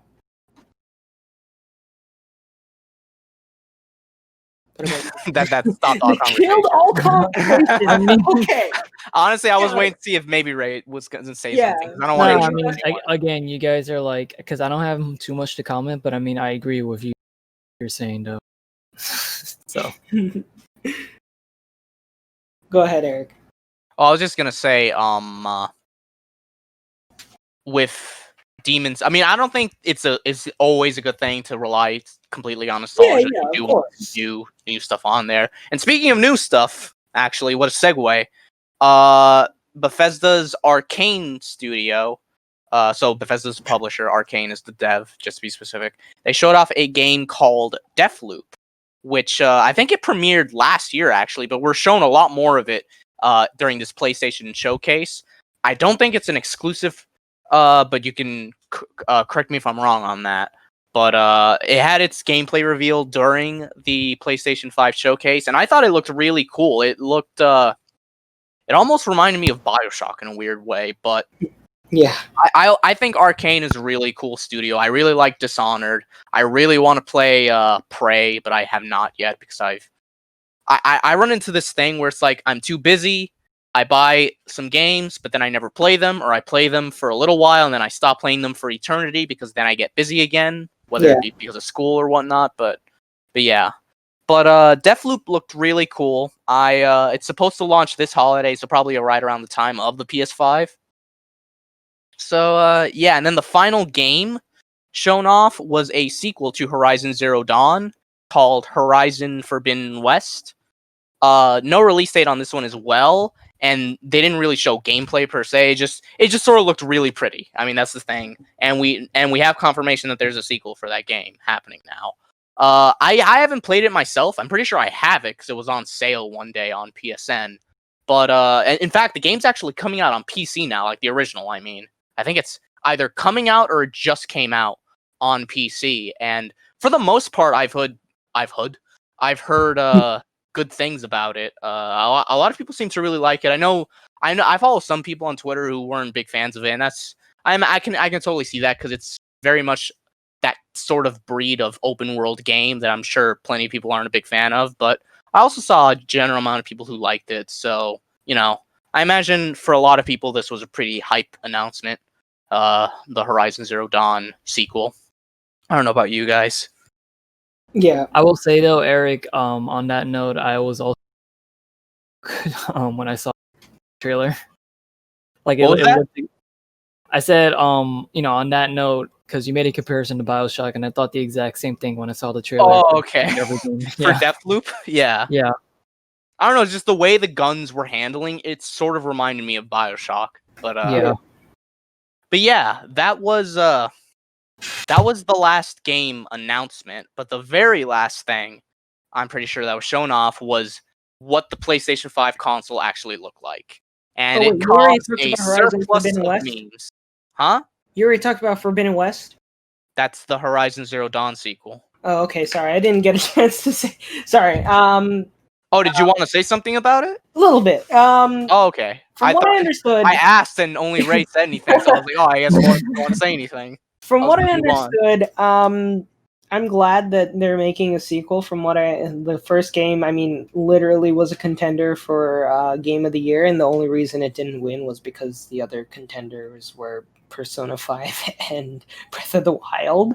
But it's a beautiful game, and I'm so glad that they're in California. They're in near the Golden Gate Bridge. It looks so pretty. I am excited for it. Obviously, I think just like with the other Horizon Zero Dawn game, it's not one of those games I'm going to pick up day one. And I might pick up on a price drop, but that doesn't mean I don't want to play it. I definitely do because it's such a pretty game. And yeah, I think that's all I want to say. But continue with the Kaiba memes. Yeah, so the PlayStation 5 console was finally showcased. We know what it looks like now, and a lot of people were making about how it looks like a router or how it looks like Kaiba's outfit during Battle City. Battle City, yeah. And I'm like, I love those memes. A lot of there was people one I saw today of a Ryoko and Satsuki from Kill la Kill. Yep, that's another one I saw. That to the Xbox Series X, yeah. Yeah, that was I know, so I don't know, what did you guys think of the way the console looked? Because I know a lot of people thought it looked dumb, which is what led to the memes. Me personally, I'm not super crazy about it, but I honestly don't really care that much about how it looks. I'll be honest, I was a part of me was actually kind of glad it isn't just a generic black box like so many other game consoles. Yeah. I welcome the new change to it. It's different, definitely, from the past PlayStation consoles. Because they're all black boxes, or at least some sort of black. The PlayStation 1 was gray, but then after that, it's just Black City. This one is unique. I know a lot of people were like, "Yo, is that the Wii?" Some people probably made memes where they took their Wii and then they taped some things. Yo, I got it, guys. I personally like the design. I do, from a conceptual standpoint. I'm glad you can put it on its side, because that was the first thing I was wondering when I did see it. I was like, can you put it on its side? Because I know people are going to stack this on top of their cable box. I mostly put consoles on their side. I don't put it standing up. That's something that I was also worried about, and that's also one of the things that that's why I was saying I like it from a conceptual standpoint. Looking at the pictures, it looks really cool. It looks pretty. It looks like some alien console. It looks so cool. But futuristic. But I mean, yeah, the Kaiba, things coming out of the the top like that. The fact that they've shown it, I know you can put it on its side, but like the fact that they only showed it standing, and then like it has that curb on the top, which makes me think, damn, you really can't stack something on top of there then. Because I would like to do that. Like I don't have vertical space in my like near my TV area to put that thing, and apparently it's massive. Apparently this console is huge, and I'm not gonna say the console Xbox is significantly bigger than like the PS3 and 4 and yeah, stuff. and especially, I mean, the same problem is with the Xbox Series X2 also. Like it's a gigantic rectangular prism. Where am I going to put that? It's already pretty much the size of a gaming PC. And I think that's Remember also... all the refrigerator memes? And see, that's my thing. It's like, these game consoles are pretty much like, if you have a gaming PC, like, it kind of discourages you from buying another console, really, except for playing the exclusives, because I'm pretty sure I can get better performance out of my PC. Yeah, you can always upgrade it, so... Yeah, and I can always upgrade it and take out parts. If I do that with the PS5, I'm pretty sure I void the warranty, and I'm pretty sure everything's going to come, like, go kaboom. And so, like, I like the design from a conceptual standpoint. I like that there's a digital and a disc version.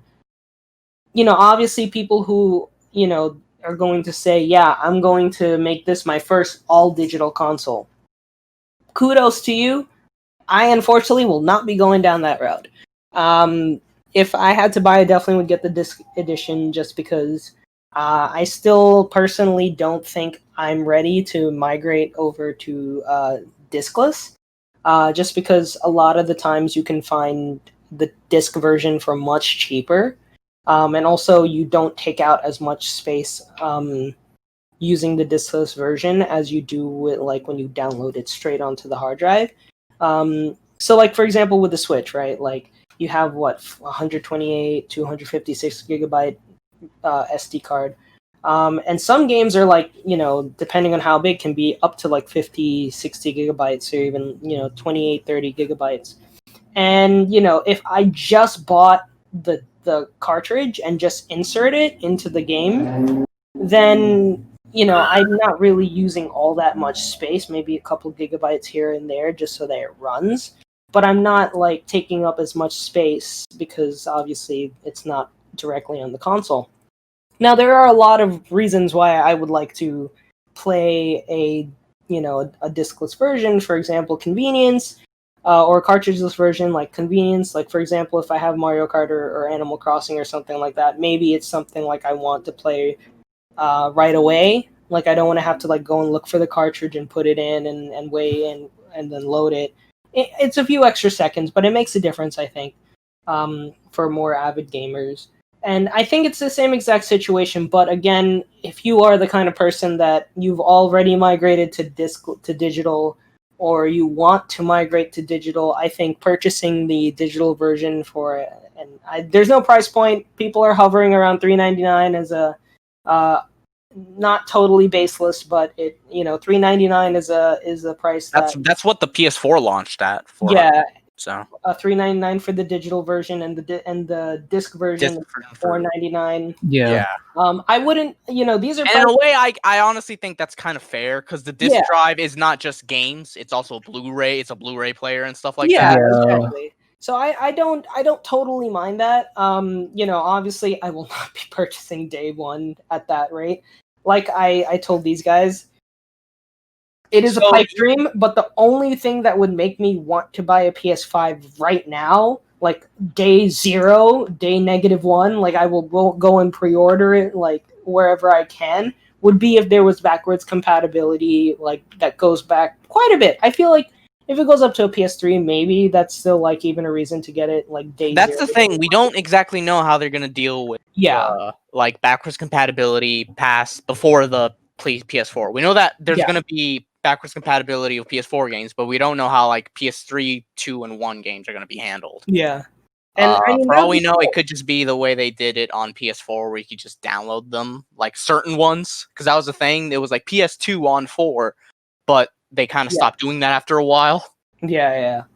Right, and I think, like I said, if they're able to implement it really nicely, and like I said, it's a pipe dream. If they go all the way back to PS1, that would be beautiful. I am pre-ordering it day -1, like right now, wherever I can Day get -1. I say that because there's a difference between day 0, right? You go out to the store when it's like already in the store, and you ask them to set one aside.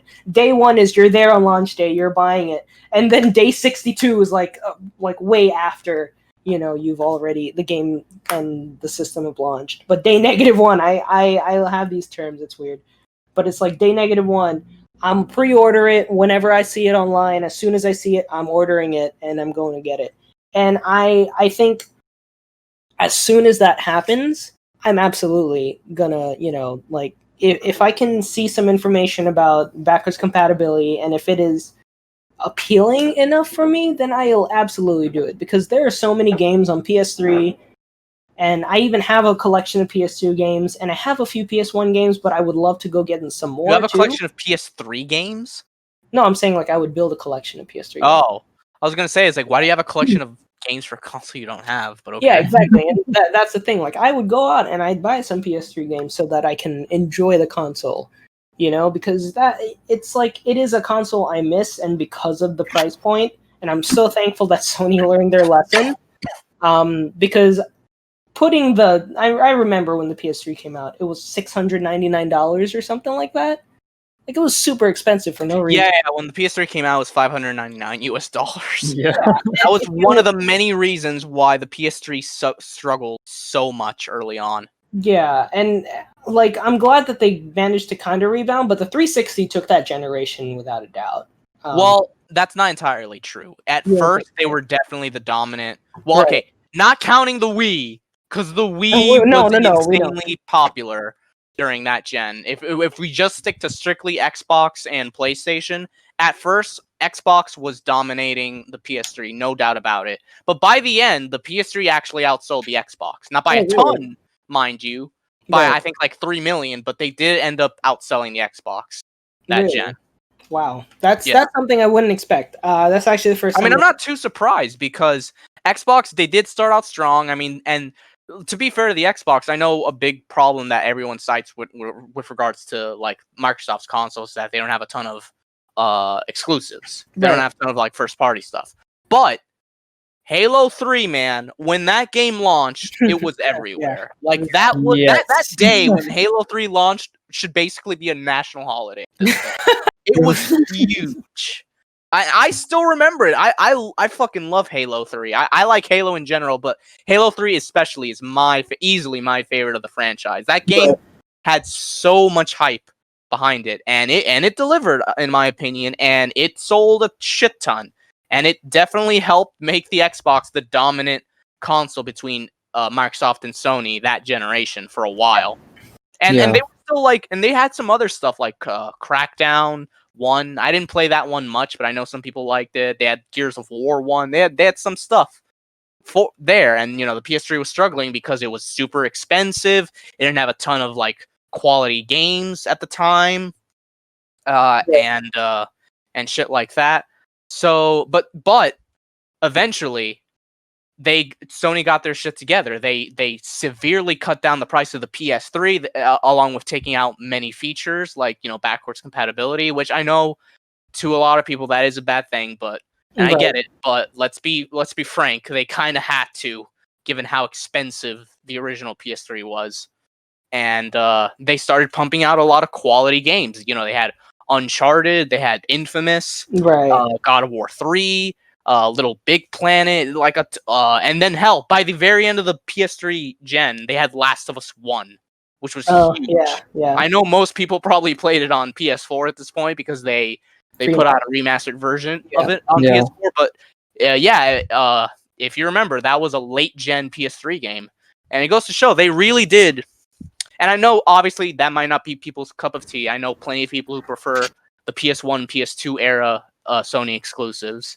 I know they're very different, but at the end of the day, you can tell they definitely tried their damnedest to get themselves back up. Oh, Metal Gear Solid 4, that's another huge one. They definitely tried their damnedest to, rise from the ashes, because and they succeeded. They ended up outselling the Xbox, and I'm not too surprised because on the flip side of that, as the years went on, Xbox was leaning heavily into like the console being sort of a media center instead of a gaming console, and they had shit like the Kinect, which encompassed so many of their conferences for years. And the Kinect, for all intents and purposes, was a very casual like gaming add-on. Right. So I'm personally not too surprised at the way that generation turned out. Yeah. Well, I think, yeah, no, if that, I'm glad that, thanks for clarifying. I'm actually like, now I'm glad that I know that. I think, for the PS4, like I'm so glad that from jump, PS4 was pretty much like the dominant system for the last gen. I say last gen, it's still going. God, I can't believe it. I mean, yeah, it's still current gen. It's funny. We didn't get our PS4s that early on. The PS4 came out in like 2013 or something like that. And if we were just talking about this recently, that like, damn, I can't believe that this generation feels so like late. Like I feel like we jumped in way too late. But then we definitely did. Yeah, and like I thought this was just a short generation, but no, we just jumped in really late. We jumped in like towards the end, and for good reason. Yeah, we jumped in like around 2016, 2017, something like that. Yeah, for good reason though, because of the price tag, and we weren't. Yeah. We still didn't have jobs around the time at the time. Yep. Yeah, so I was not gonna shell out $300 for the console. But I'm glad I did get it, and I played a lot of really good games. I love my PS4, honestly. Like, I started using it, more as a media center towards I'm still playing it, but like towards the last time that I play it, and like the pattern with playing it is that I mostly used it as a media center. That's how I watched the Heaven's Feel movie 1, because I did because I did a media server thing. Like I found out how to do that, and I had it cast to my Xbox and my PS4. The PS4 can also play Xbox games. And I had it cast to the TV. And this was before I had the Chromecast, so I didn't really I didn't want to do it on the Chromecast. But I ended up, watching it. I liked it. And I guess that's kind of just the way that it's always been until I got the Chromecast, is that my PS4 has really just been a media center. And, I'm glad, honestly, a little bit, because that was almost, I think, half the reason why I wanted one. Because of, like, my access to, like, all the apps and stuff like that I could use. And I used to do that a lot with my 360 towards the end of its lifespan for me, too. I used it a lot as a media center. In all fairness, like, as much as the Xbox deviated from being primarily a gaming console to a media center, which I know is a negative in a sense, but in all fairness, they actually do a good job of being a media center. Like, I have plenty of friends who have Xbox Ones that love it as a media center, and they say, like, without a shadow of a doubt, it's way better of a media center than PS4. So it's absolutely. Like, as much as that can easily be seen as a negative, and I would agree, honestly, that's not a bad thing, like, to have an Xbox One that basically does everything in terms of media. I mean, literally, every time. What? What'd you say? I said props. Oh, props. I thought you said Brock, and I'm like, Brock? Yeah, from Pokemon. He's here with me. No, so the reason I could definitely agree with that is that, like, every time we go to Ray's place and he has he uses the Xbox, and we're Ray, you use a lot of media stuff on there. And yeah. Absolutely. Yeah. And so, like, every time he plays, like, a YouTube video or Rooster Teeth or something like that, and he's just like, "Hey, Cortana," and I'm like, "Ooh, you got Cortana?" I can't do that. Thing you can do. Ooh. That's the thing you can do when you have the Kinect connected to the Xbox. You can actually talk to Cortana and have her open apps or check the weather and all that. Yeah, I actually have the Kinect for my 360, and I used it maybe a total of 4 or 5 times, to be honest with you. Oh well. It was a neat little, like, toy thing, but I think even in the current gen, they don't use it all that often nowadays. But yeah, I'm glad. I'm really like, I'm glad the PS4 really outshined the Xbox there. And I'll be honest, I don't think the Xbox is going to take the next gen either. If I remember correctly, wasn't the Xbox, it only sold like 30 or 40 units in Japan? Yeah, Xbox has never been a big brand in Japan. They try every once in a while to get that Japanese money, and to the point where there are some weird like Japanese exclusives on there. I know I've talked about this way back, but there are some visual novels that were exclusive to Xbox for a while, and I'm not even kidding. Like Steins Gate was an Xbox exclusive for a little while, and that blows my goddamn mind. I'm like, what? It's like, yeah, bro, fucking buying Xbox for a VN. That's crazy to me. And there's some other like notable like games that were Japanese games that were Xbox exclusive, like Lost Odyssey. There was a Blue Dragon game that was exclusive to Xbox. And hell, I don't know if you guys remember that Platinum game, Scalebound. That game was very much trying to draw in the Japanese audience because Platinum is huge in, well, all around the world, really, but especially in Japan because of their games like Bayonetta. So, they occasionally try to get that Japanese crowd, but yeah, they're very clearly not getting like a huge Japanese audience at any point. Right. Japan is very clearly phone games and Nintendo and Sony. And that's basically like Microsoft basically a non-entity over there. Yeah. I'm generally very pleased with the way that the PlayStation is going. I didn't really get a chance to look at much of the Xbox Series X, but all I know is that it's such a big, bulky console that it looks like a gaming PC, basically. Yeah, exactly. And I'm just like not really into it as much. I'm not really sure if there's anything on there that I would really enjoy. Do you guys know if there's anything in there? On Xbox Series X, Halo Infinite might be Right. cool. I know Halo 5 was not great, but maybe Halo Infinite will be. We'll see. The last Halo game I really enjoyed, besides 3, was Reach. I'd say the same thing too. I literally went out and bought the limited. Halo Reach was a ton of fun.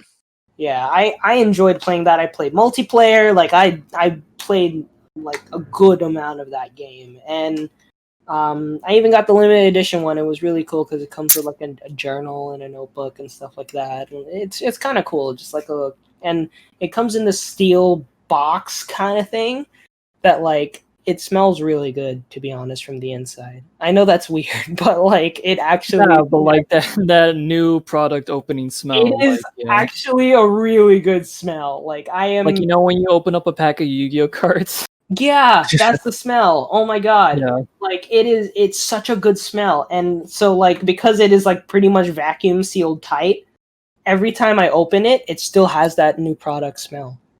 Like it is so good. And on the inside, like I said, there's a ton of stuff in there. There's a journal, there's some patches you could put on like a shirt or something like that. So, overall it was a really good limited edition. This is when limited editions only cost like, almost the same price as the game. Like maybe add an extra $10 or something like that.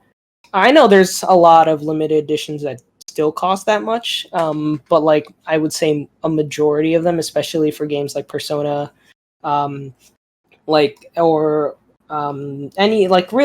Persona game, when they come out with a limited edition, it always is like $120 or something like that for the limited edition. Granted, it comes with a lot of really good stuff, but it's still expensive. And even like Xenoblade, I remember the Xenoblade Chronicles X, or Xenoblade X. I don't even know what the name of that game was. The one that came out. The Wii U game was Xenoblade Chronicles X. Okay, great. There's the name.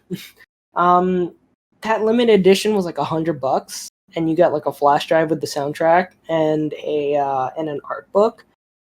And I was like, "Ooh, that's expensive." I remember you were almost, I think, about to buy it, right, Eric? Like a while back.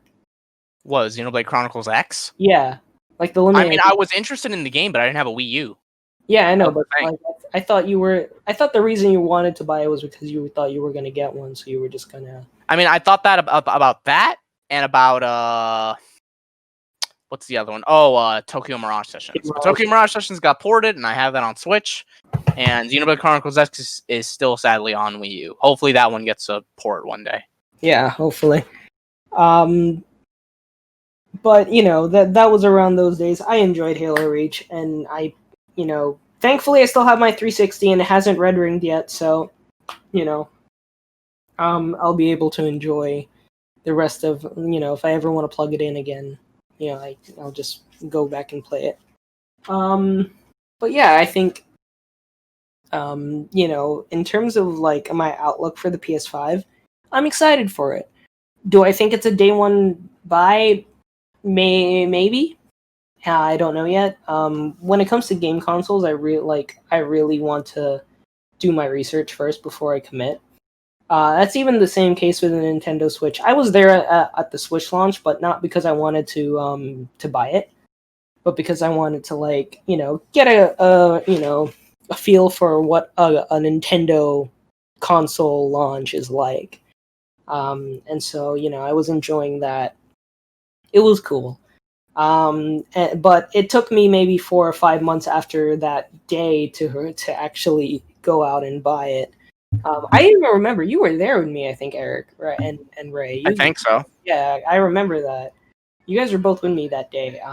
We went to Nintendo New York, and I said, "Do you have Switches?" And the guy looked around. He looked around, and then he's like, "Yeah, we do." It's like you were asking for drugs. Yeah, I was like, "What the hell did I just ask for?"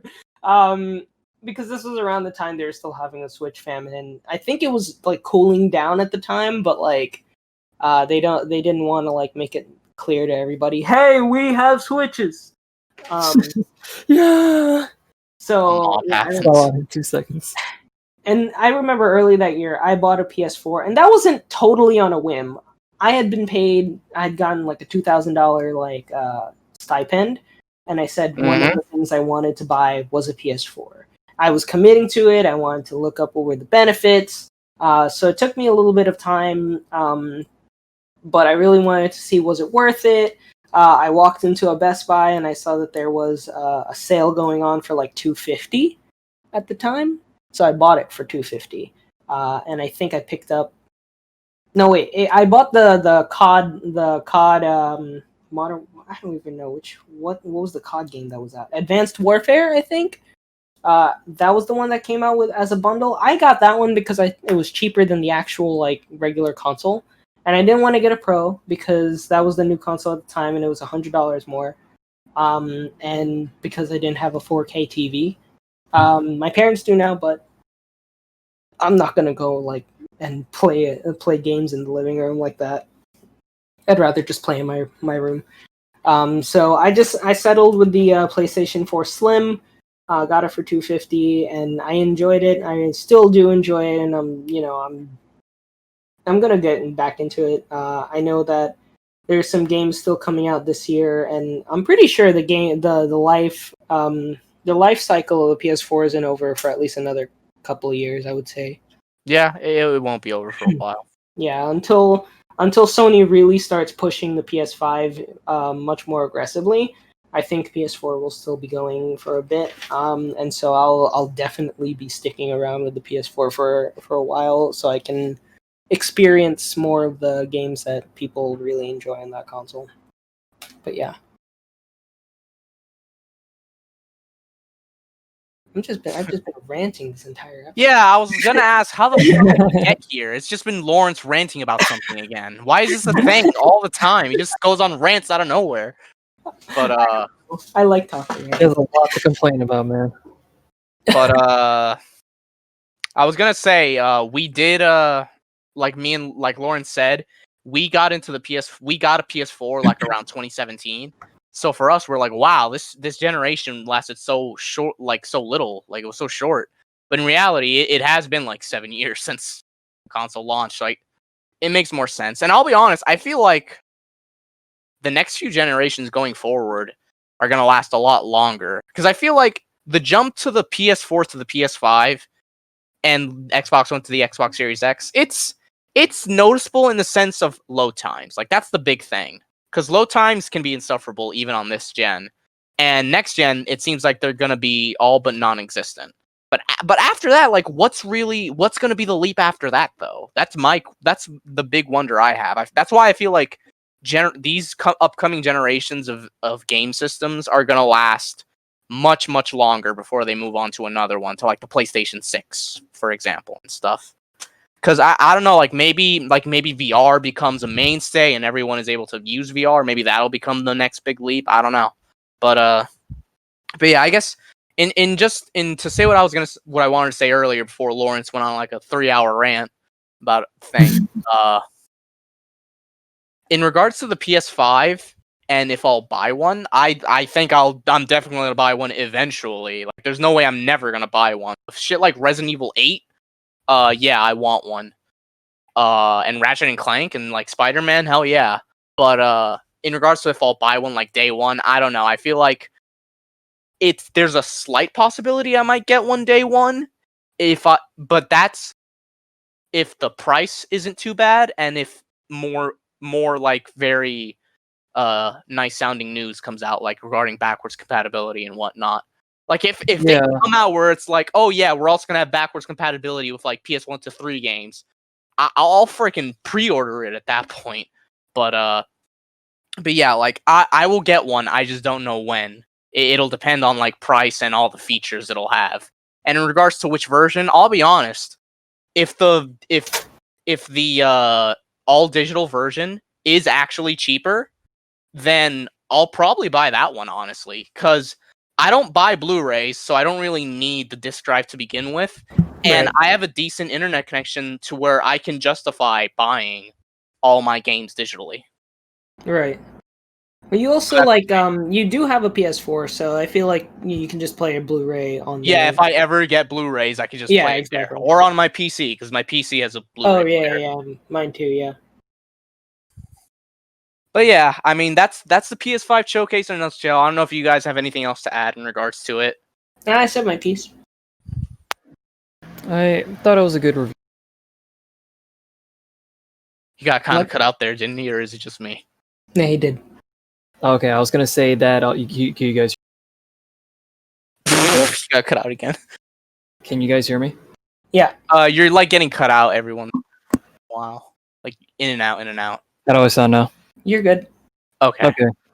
I was gonna say, I think it was a good showcase. Obviously, still stuff we don't know, but I'm looking forward to learning more. Hopefully, like Eric said, we do get that backwards compatibility because we're getting a disc drive version of it. I mean, like, come on, man. Like, well, I get it's expensive, but like, like it would be such a top feature though. Like, it would be. A lot of people would. I would be somewhat understandable if it's not, and I'm not even too surprised if there isn't, because like, especially with the PS3 was such a weird console with the way it was built, like with the cell architecture and all that. I wouldn't be that surprised if it's like, yeah, it's gonna take a lot of like brain power to figure out how to get backwards compatibility of everything working. I guess that's true. Yeah. But I mean, it's hey, not like it can happen at the snap of a fingers. Yeah, I mean, I don't think there's a 0% chance of it happening now or ever. I feel like eventually, maybe that'll be the big thing with like the PlayStation 7, where it's like backwards compatibility for everything. Like maybe that'll be when it happens or whatever. But I feel like that could happen one day. Just who knows if it'll happen now. But yeah, I guess to move on, should I talk about Last of Us and SpongeBob? Before you do, because I want to. I guess we should talk about Crash 4, actually. Yeah, right. Yeah. So, before we get into that, because Eric is gonna pretty much take control of the podcast for the last half. How long have we been going? 2 hours. Anyway, okay. So the last half, I'm like, yeah, 2 more hours to go. Not 2 more hours. So, Crash 4 was announced. It was leaked at first, and then it was announced. I am excited. I mean, I've been on a huge hype train with Crash and Spyro ever since they came back a couple years ago. What a hype train. Hasn't even beaten either of the games. Well, I mean, the fact that they exist, that's what I'm saying. The fact that they're back. I love that, honestly. And I have the game, so I'm really excited to finish Crash and I enjoy it. Like, honestly, playing that game, I really love it. I know I haven't beaten it, but that's just because I'm trying to platinum it, and that takes a hell of a long time. Because I'm not isn't like getting the platinum trophy or getting all the platinum relics. Because getting all the platinum relics, good luck. But getting the platinum trophy is doable. Okay. Yeah. Getting that, personally, I've very rarely ever 100%ed games in the past, and that's just because that's kind of the gamer I am. It's really like sometimes I just really want to just like plow through the game and get to the end so I can finish the story. And then especially that's how I was with Arkham Asylum. I finished that game over the course of a couple years, and I was just I did not even care about all the Riddler trophies. If I found one, that's cool. But I just kind of was plowing through the game as much as I can. I just wanted to experience the story. That's funny because Arkham Asylum is so stupid easy to 100%. At least in terms of the story. But but ever since I got into ever since I really started trying to enjoy my games, and ever since Eric was telling me, yeah, you can 100% that's totally easy to do, and I'm like, okay, sure, and I got inspired to do it. And for Arkham Asylum? No, and just in general, 100%ing my games. Wait. When did I say this? No. You're a completionist, right? So not always. Not always. No, I know, but most of the time. Most of the time. I don't even know if I'd say most of the time. You don't think so? I feel like I'm a completionist either when I really like the game and I think it's doable, I can do it, or when it's so stupid easy that I might as well do it. But with something like Crash. Really, all right, how about this? I'll give you a ratio. I'd say in terms of completionist, I'm 50-50. If you want to be generous, maybe 60-40. Okay. Yeah, and so I guess the only games I really ever completed totally is maybe something like Pokemon, just super stupid easy to complete. Unless you're trying to complete the Pokedex and stuff like that, then that's a whole different beast. But collecting all the legendaries and all that's not too hard. Completing the regional decks probably not also as hard. Completing national decks, that's a whole different beast. But in general, for me, I usually I usually don't complete a lot of my games, and I just kind of just want to get to the end of the story and try and play it. Even Wind Waker, I love that game so much. It is still will always be my favorite. I think my favorite game ever. I'm pretty sure I've said that before about other games, but Wind Waker just always... Your favorite game of all time changes what feels like every other day. Yeah. I'm half expecting him to be my favorite game is this game that hasn't come out yet. Yeah, Spider-Man 2. No, yeah, so Wind Waker is definitely one of my all-time favorites. And so I never completed that game, but I got to the end of the story. It's still my favorite game, all-time favorites. But yeah, that's that. In general, I've never really been the type to complete a game, and so the whole reason why I still have to finish Crash and Spyro. Right, we were talking about Crash. You go on so many rants, Jesus Christ, I forgot what we were talking about. So wait, why are we talking about your completionist track record right now? I thought we were talking about something else, and then you're mentioning Spyro and Crash. I'm like, all right, we were talking about Crash 4. How did we get into this rant?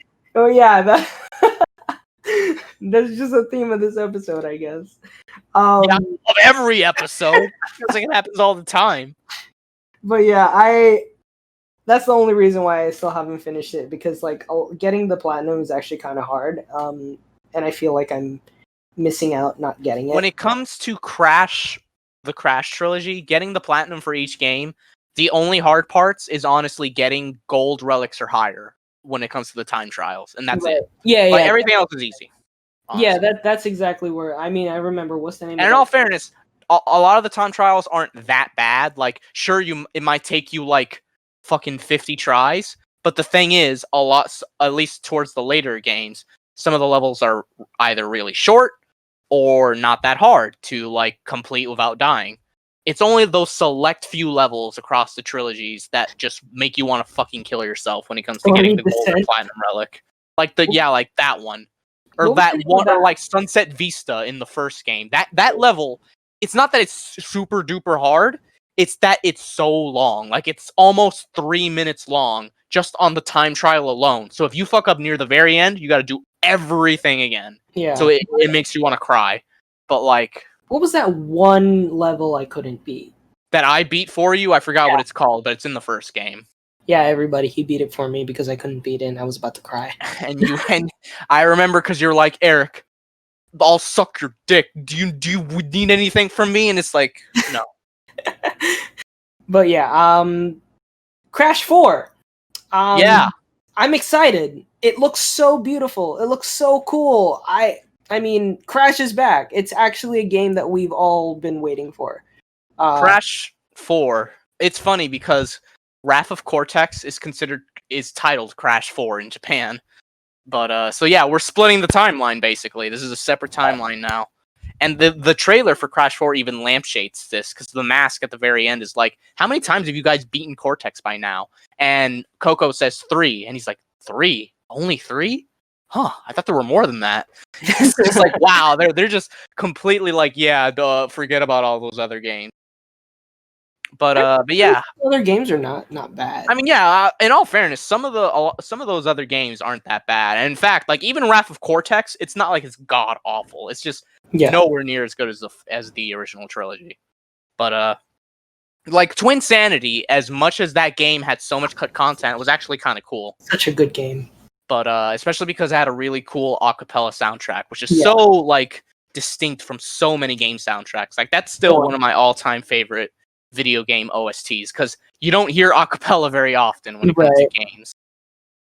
But yeah, like Crash 4, it, like Lauren says, I think it looks fucking fantastic. It's a full-priced game, and so many people were like, whoa, full-priced? Where did this come from? Full price. And then it came out that the game's probably gonna have like 100+ levels. So it's like, yeah, that's probably why it's full-priced. They were only saying that because the remastered trilogy wasn't full price. It was like $40. But like that's a remastered like compilation, so I was not that surprised by the price tag. And this is a whole like, new game that's probably gonna have a ton. Deal right here. Yeah. So it's like I was all for it. I was like, if that $60 price tag matches the amount of content that game probably has, then I'm all for it. I will absolutely pay $60 for that game. But you know, visually it looks amazing. I think Crash, this is probably the best Crash design yet. Yeah. Coco looks really, really cute too. I also really like I like everything in terms of visuals. And I think gameplay-wise, it seems really cool. It's the classic formula from the first 3 games, but evolving it with new powers in the terms of new masks that give you different abilities, like stopping time. Bullshit. Yeah, or like messing with gravity. And I also noticed like some more set piecey sort of things, like Crash grinding on rails and stuff. That's pretty cool. It basically looks like a legitimate sequel to the original PS1 trilogy. Right. I'm really excited. It looks so good, and I mean, with 100+ levels, like that is something. And you gotta give it to them. They really putting it in there. Yeah. I remember we were talking about also DLC.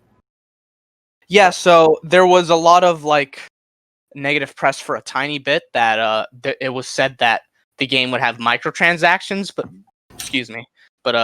apparently the dev came out and said that there will not be any sort of microtransactions, which leaves me with hope. But let's not forget, Activision is a shitty company, so I wouldn't even be too surprised if they eventually did add in microtransactions. Because if you remember, the Crash Team Racing remake or remaster, whatever you want to call it, it initially launched with no microtransactions, and then like a few months down the line, they plop it in, and it pissed off a lot of people. But so hopefully, like what the dev said, it's true, and it'll never have microtransactions. Like maybe Activision learned their lesson. Who knows? But yeah. I'll say this. I'm okay with like that exclusive skin for digital pre-orders. That's fine to me, because I mean that's literally just a skin. It's nothing. Yeah. But yeah, I do hope there's no such thing as microtransactions in that game. I don't even know how they would do it because it's a single player game. Like, what are you gonna add in terms of microtransactions? Like, fucking spend $20 for 100 Wampa fruit. Spend $20 for an extra life. It's like, okay. 100 Wampa fruit. But Yeah, apparently that whole controversy started from like a misconception on the one of the listings where the ESRB rating or whatever said that like there were like in-game purchases. yeah, But something I think like that. what they were actually referring to was the costumes that you get when you buy the game digitally. Yeah, I feel like if Yeah. the game ever gets anything in terms of content, besides like maybe new levels they might add later on down the line, because they did that with Crash 3, they added a new level, Insane Trilogy, like way later on. But if they ever do like downloadable content for Crash 4, I imagine it would only be something like skins, if anything. Right. Yeah, I imagine just like I really, I'm really excited for the game. So I mean, even microtransactions, I think I'd be okay with. Not like to like play to win kind of microtransactions, but like I was gonna say, so that's a bold stance, Con. like the way that they did with Crash Team Racing. I mean, that was like it's doable. It's okay. Like I wouldn't be upset about it. Crash Team Racing is apparently a really good game, so I'm not all too upset if that's the kind of microtransactions we're looking at. But if it's like, yeah, well, if you want to unlock the next 20 levels, you're gonna have to pay $50.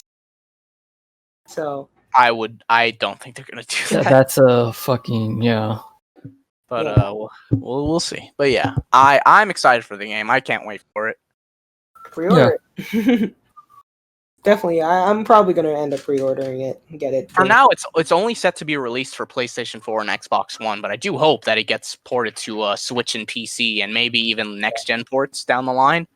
Yeah. But, I'm yeah. really hoping it doesn't become another fucking case of, you remember how last time, I think I told you guys, the reason why we even got a Crash Insane Trilogy port to Switch in the first place was because one of the dudes, I think at Activision or wherever, actually tried like putting it on the Switch just as like a little test thing to see if it'll work. And it actually like, worked out. Like if the game started playing normally and they were like, oh, well, there you go. And then they showed it to like the higher ups and they were like, yeah, let's put it on the Switch, I guess. But like there was no initial plan to like have it on there. Fine, I guess we'll make more money. Go ahead. It's like, I guess we'll make it portable. It's a perfect fit. It's a platformer. Like, of course, put it on Switch. I guess we'll be friends with Nintendo again. On that note, are you guys gonna pick it up on Switch or in your? It's not announced for Switch yet. I know, like if it is, like if it does get it, well, yeah, I'll pick it up for Switch if it gets announced for it. Because I don't know if I'll get a PS. Lawrence pulling a Nintendo rep on phone move there. It's like this wasn't my account. Nintendo rep. Oh, this wasn't your account. It's like, yeah, Lawrence. So this is only launching on PlayStation 4 and Xbox One. And then Lawrence like, oh, so are you gonna get it for Switch? It's like, wow. Yo, you saying that just now, like with the Nintendo rep and us talking about if Crash 4 is gonna be on the Switch or not. It's reminding me. Right there. Yeah, it's reminding me of those prank calls. I forgot what YouTuber did them, but someone prank called a Nintendo rep to like ask if like some like characters are going to be in Smash Brothers. So they're like, hi, is Mario in the game? Is Shrek from DreamWorks Shrek gonna be in Super Smash Brothers? What about the Battletoads? And the dude actually said like maybe in the next edition. I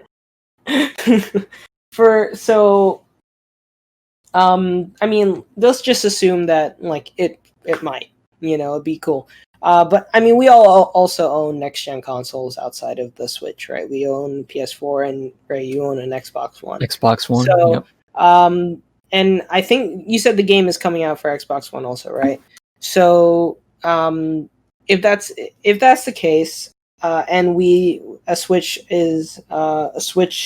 port is announced, are you guys going to get on Switch or your next gen console of choice?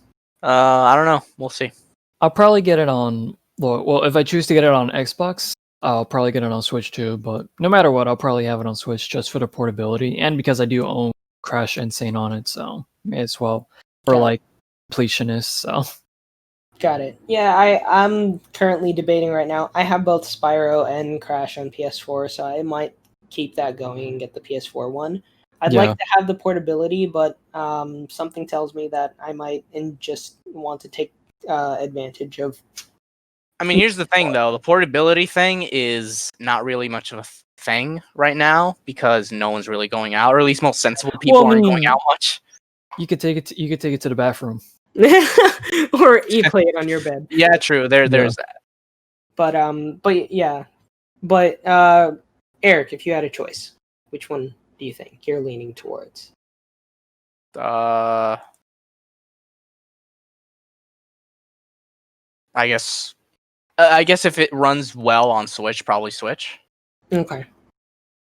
All right. Well, I'm looking forward to it. I hope for the best, and I'm probably going to pre-order at some point. I pre-ordered a bunch of games recently, so I'm probably going to pre-order that one as well. But yeah, Eric, the show is yours. All right, I guess we should do that. Yeah. So I guess I'll start with Last of Us Part 2 first. But so Could we give a spoiler tag or? I guess. I mean, I'll try not to spoil too much, but I guess there are certain things that are really hard not to spoil in regards to the game. So in case a lot of people didn't know, a lot of the game's plot got leaked like a few months back, and a lot of the people thought the way the story went with the leaks looked like shit. People were mad that it seems that Naughty Dog employees were being mistreated and all that, and that part I fully agree with. If that's the case, then Naughty Dog needs to get their shit together, because a game is not more important than human lives and all that. Right. But in regards to the game, despite all the leaks, and I didn't look through all the leaks. I only saw like a tiny bit of it, but I know about like what happened in regards to them. But when the game launched, I debated for a long time on whether or not I was going to get it, because I'll be honest, before the leaks, I was interested in getting the game because I really liked the first Last of Us. So I debated in my head for a while, and then I finally said, you know what? I'm going to give the game a legitimate chance. Even with all the leaks and all that, I want to experience the entire game with the full context so that I can have the best formed opinion on it. So I went ahead and I bought it. I installed it to my PS4 because it actually comes in 2 discs. One disc is like data you have to install, and the second disc is the play disc. But yeah, and I played through it. It took me a few days, I think, like something like that. I can't remember. It was like at most maybe like a week, something like that. And I beat it. And after that, I actually realized that I got nearly all the trophies in the game. Except for 2, which was literally for getting all the player and weapon upgrades, which you can easily do in New Game Plus. So I started a New Game Plus file and played it until I got all those upgrades, and then I got the platinum. And in turn, with getting the platinum, I got enough points to unlock all the extras in the extras menu. Because in regards to Last of Us Part 2, there's no multiplayer like the first game. It's just a single player game. So that's all you have is just a single player campaign with New Game Plus.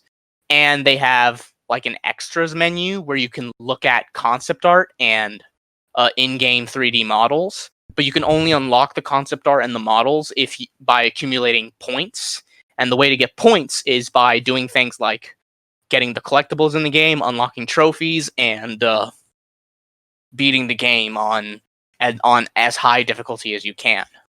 So literally, once I got the platinum, I went ahead and went to the extras menu, and yeah, I unlocked everything in terms of the concept art and the in-game 3D models. So basically, I 100%ed this game, like through and through, both in terms of trophies and in terms of the game. So I feel like I have complete context. I played it extensively at this point for this little review, I guess. And I guess to talk about like how divisive this game is right now, because there's a side that really, really loves this game a lot. And they think it's a masterpiece. A lot of critics think it's a masterpiece. And there's also a side who thinks the game is absolute dog shit, like a 0 out of 10, one of the worst games they've ever played, and so on and so forth. And in regards to me, I honestly think I'm just kind of in the middle.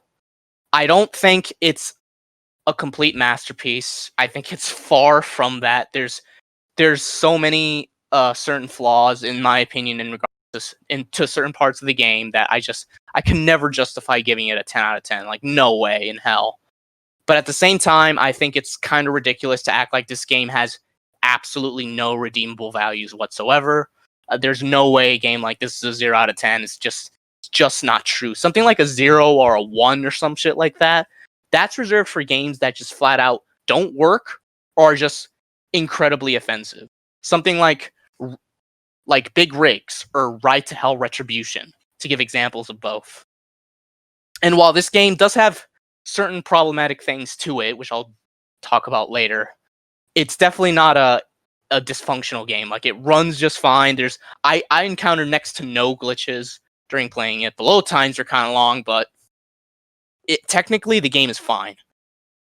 And I'll start with like all of the positives with the game. For starters, I think visually it looks fantastic. Like, easily one of the best looking PS4 games I've ever played. And technically, like, it's incredible. Like, there were GIFs floating around on the internet of like the in-game characters taking off a shirt and stuff like that, or messing around with the rope. Because if anyone who's played the original game, there were like quote unquote ladder puzzles. Well, in part 2, there are basically rope puzzles where you throw around a rope, like be able to climb buildings and stuff like that. And I know, like, it was so easy to meme on that. Like, oh yeah, well, fucking in this Metal Gear Solid game, we have this revolver ocelot guy flipping around revolvers like a crazy person. And it's like, those memes were pretty funny. But I'll be honest, like, as much as I laughed at those memes, I did think that all the technical aspects of this game were kind of incredible. Granted, I don't think they warranted a lot of crunch time, which seems to be the case that Naughty Dog did on their employees, but nonetheless, it was incredible work. That's fair, yeah. Yeah, and musically, I think the game is pretty spot on. It's the same musician they got for the first game. In fact, they made an in-game character model for him that you can get in the extras menu, which I thought was kind of cool. But I think his name is Gustavo something. His musical pieces fit the game pretty well, just like the first game, in my opinion. And voice acting wise, just basically stellar across the board. Like, even if I didn't like a character, and trust me, there were many characters I did not like, everyone did a fantastic job with their performances. Laura Bailey as Abby, Ashley Johnson as Ellie, Troy Baker as Joel, etc., etc. Everyone did a phenomenal job delivering their lines, in my opinion. And the last big positive I can honestly say, and I know some people could definitely disagree, that's fine. I can totally see some people not liking it, but I honestly did legitimately like the gameplay a lot in the game. I feel it's basically, if you've played the first game, it is basically exactly like the first game, but expanded upon and improved significantly, in my opinion, at least. It was fairly significant. Like, for example, I feel like in this game there are a lot more options for stealth. Because for starters, in this game you can actually go prone and crawl around like in the grass and stuff if you're trying to kill off all the enemies stealthily. Because that's the thing, you actually fight more humans in this game than you do zombies, ironically enough. So, like, stealth was a lot better in this game. Like, it blew my mind when I was playing it, because I was like, wait, there's no way you couldn't go prone in the first game. I honestly, I was shocked when I found that out, but I remember it's like, oh yeah, that's true. You could only crouch in the first game. That's wild that wasn't in there. It feels so natural now. And yeah, I think it really helped a lot. It's no Metal Gear or anything, but it's definitely an improvement nonetheless. I think the gunplay felt a lot better. Part of that might just be because of the controller, because I like the PS4 controller more than the PS3 controller and all that. I know the first game got ported to PS4, but I definitely felt like it kept some of the rigidness of the original PS3 version for the first game. And just in general, I felt like there were a lot more options in terms of what to do, like how to tackle each combat encounter. Because you also had options like being able to craft silencers for your pistols through bottles of water that you would find in the environment. And so it was. And here's the thing.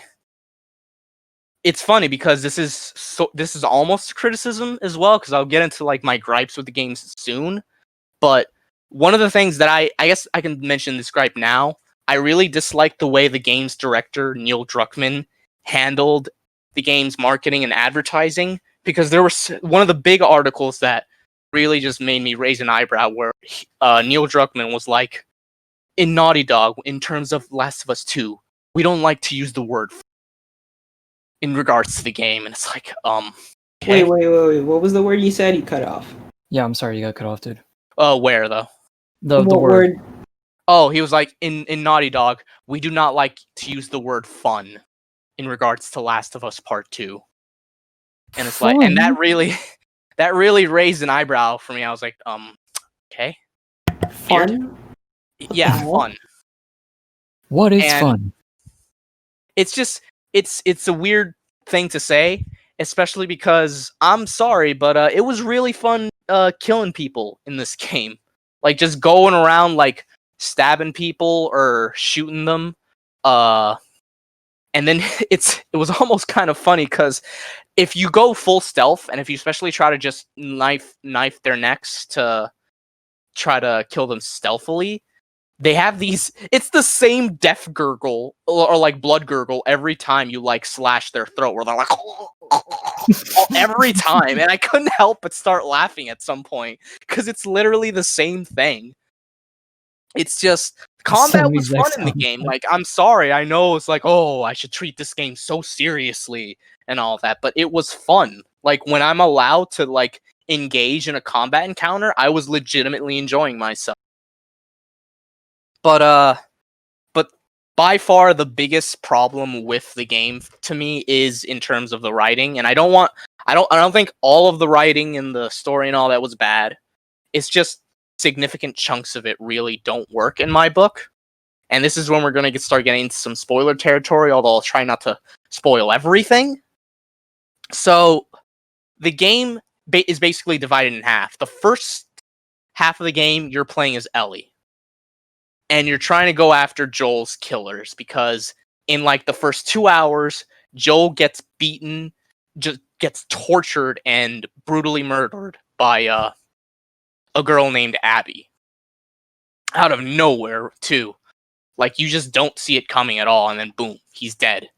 And obviously, you know, Ellie is torn up, so she goes on a revenge plot to, like, kill everyone who did that to Joel.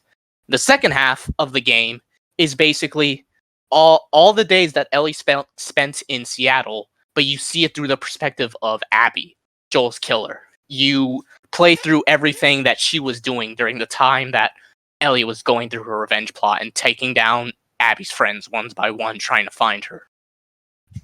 And then it eventually culminates in the finale of the game, because eventually, you know, they the two paths, Ellie and Abby's paths, they combine again once towards the end of the game.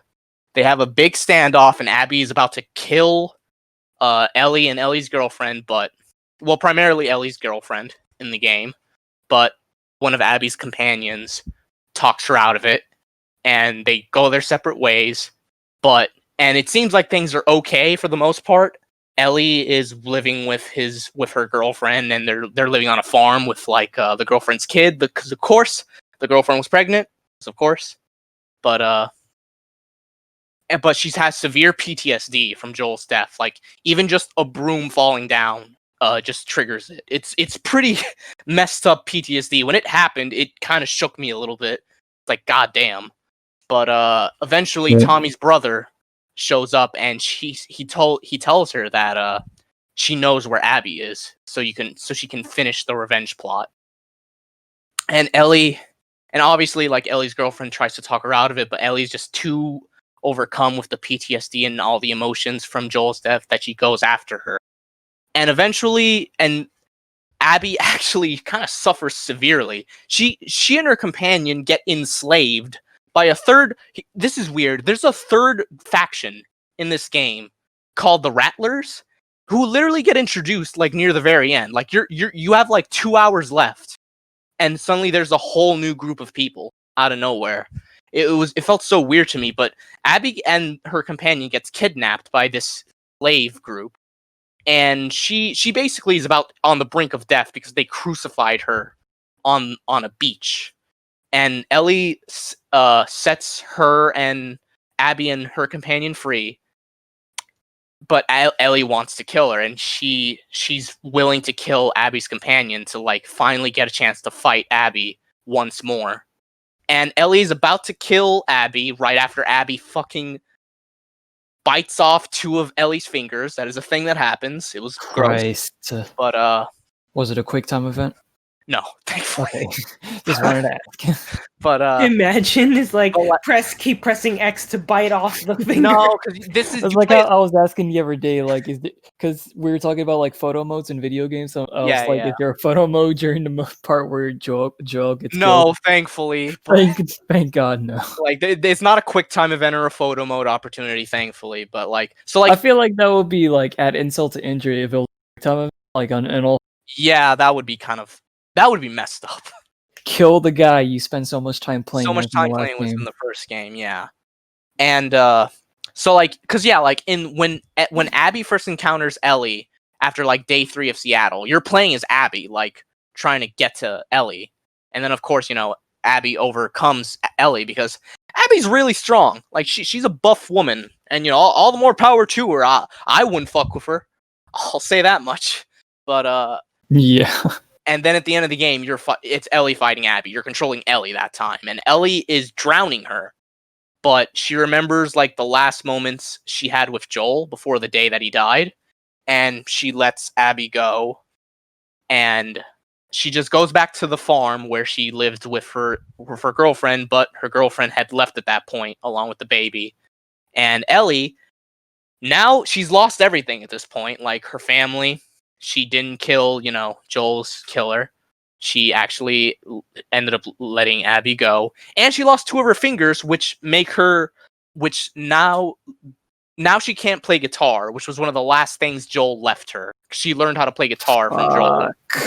So she just ends up leaving. Like, the end of the game, it just kind of leaves it up for debate. Like, what happens to Ellie now? Because you just see her walking away from the farmhouse into the woods. Where does she go from here? Yeah. That's why I think there will be a Last of Us Part 3. Because, spoiler warning, I'm trying to keep things as vague as possible with this really brief synopsis. But, spoiler warning, before Abby gets enslaved by the Rattlers, she ends up finding out that the group that Joel kind of wiped out at the end of the first game, the Fireflies, is actually back. And she was trying to find out where they're outposting before she gets captured by the Rattlers. And, Abby, I assume, is going off to join the Fireflies again. So I imagine, yeah, I feel like there's definitely going to be a sequel. I don't know who it'll follow, but I feel like a sequel is guaranteed. But, yeah, so I tried to be as, like, very vague about things. I didn't go into too much detail. But to kind of give, like, the gist of it, I was very upset when Joel died at the beginning. Super upset. Because Joel was one of my favorite characters in the first game. He is obviously not the best person, but it's a fucking apocalypse. Of course he's not the best person. Who is a good person in the apocalypse? I say that because there was a really dumb video by a YouTuber I legitimately kind of like. Like, for the most part, I like his videos. But he made the most asinine take I've ever heard, where he's like, Joel's not a beloved character. And I'm like, Joel isn't a good person, sure, but he is absolutely a beloved character. I'm pretty sure people like him, yeah. Because he's a very well-written and relatable character. Like, I get that the thing he did at the very end of the game essentially kind of dooms humanity, but if I was in his shoes, I totally feel like I'd do the same thing, because there's not even a guarantee that the Fireflies could bring the cure to everyone around the country or around the world. We don't even know if the whole world is infected. But we do know America is, which is not a surprise, haha. But like, Joel was a fantastic character in my book, especially due to Troy Baker's performance. I feel like that really helped elevate him to such a, such a relatable and very easy to attach to character in the first game. So to kill him off in literally like under 2 hours, it stung, like it really did. And I was really mad and everything because I felt like there were a lot of plot contrivances and plot conveniences for it to happen. Because what happens is that Abby is like sort of adventuring near Jackson where, all right, Abby is sort of adventuring near Jackson where Joel and Ellie live. And she gets caught like on a gate and a bunch of infected and clickers are trying to get her. And out of nowhere, Joel just appears with his brother Tommy and he rescues her. And I'm like, that is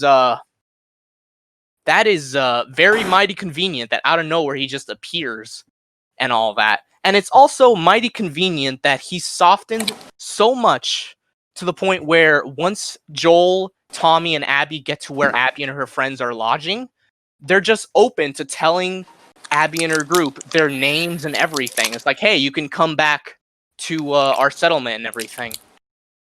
Here's our whole life story. Yeah. So, it just felt really contrived for it to happen. And here's the thing. I actually fully expected Joel to die in Last of Us Part 2. I fully expected it because the decision at the end that he made at the end, as much as I related to, as much as I feel like I would have done the same thing, huge consequences are absolutely going to happen from it. So I fully expected him to die in Last of Us Part 2. I just don't think it was executed super well, plain and simple.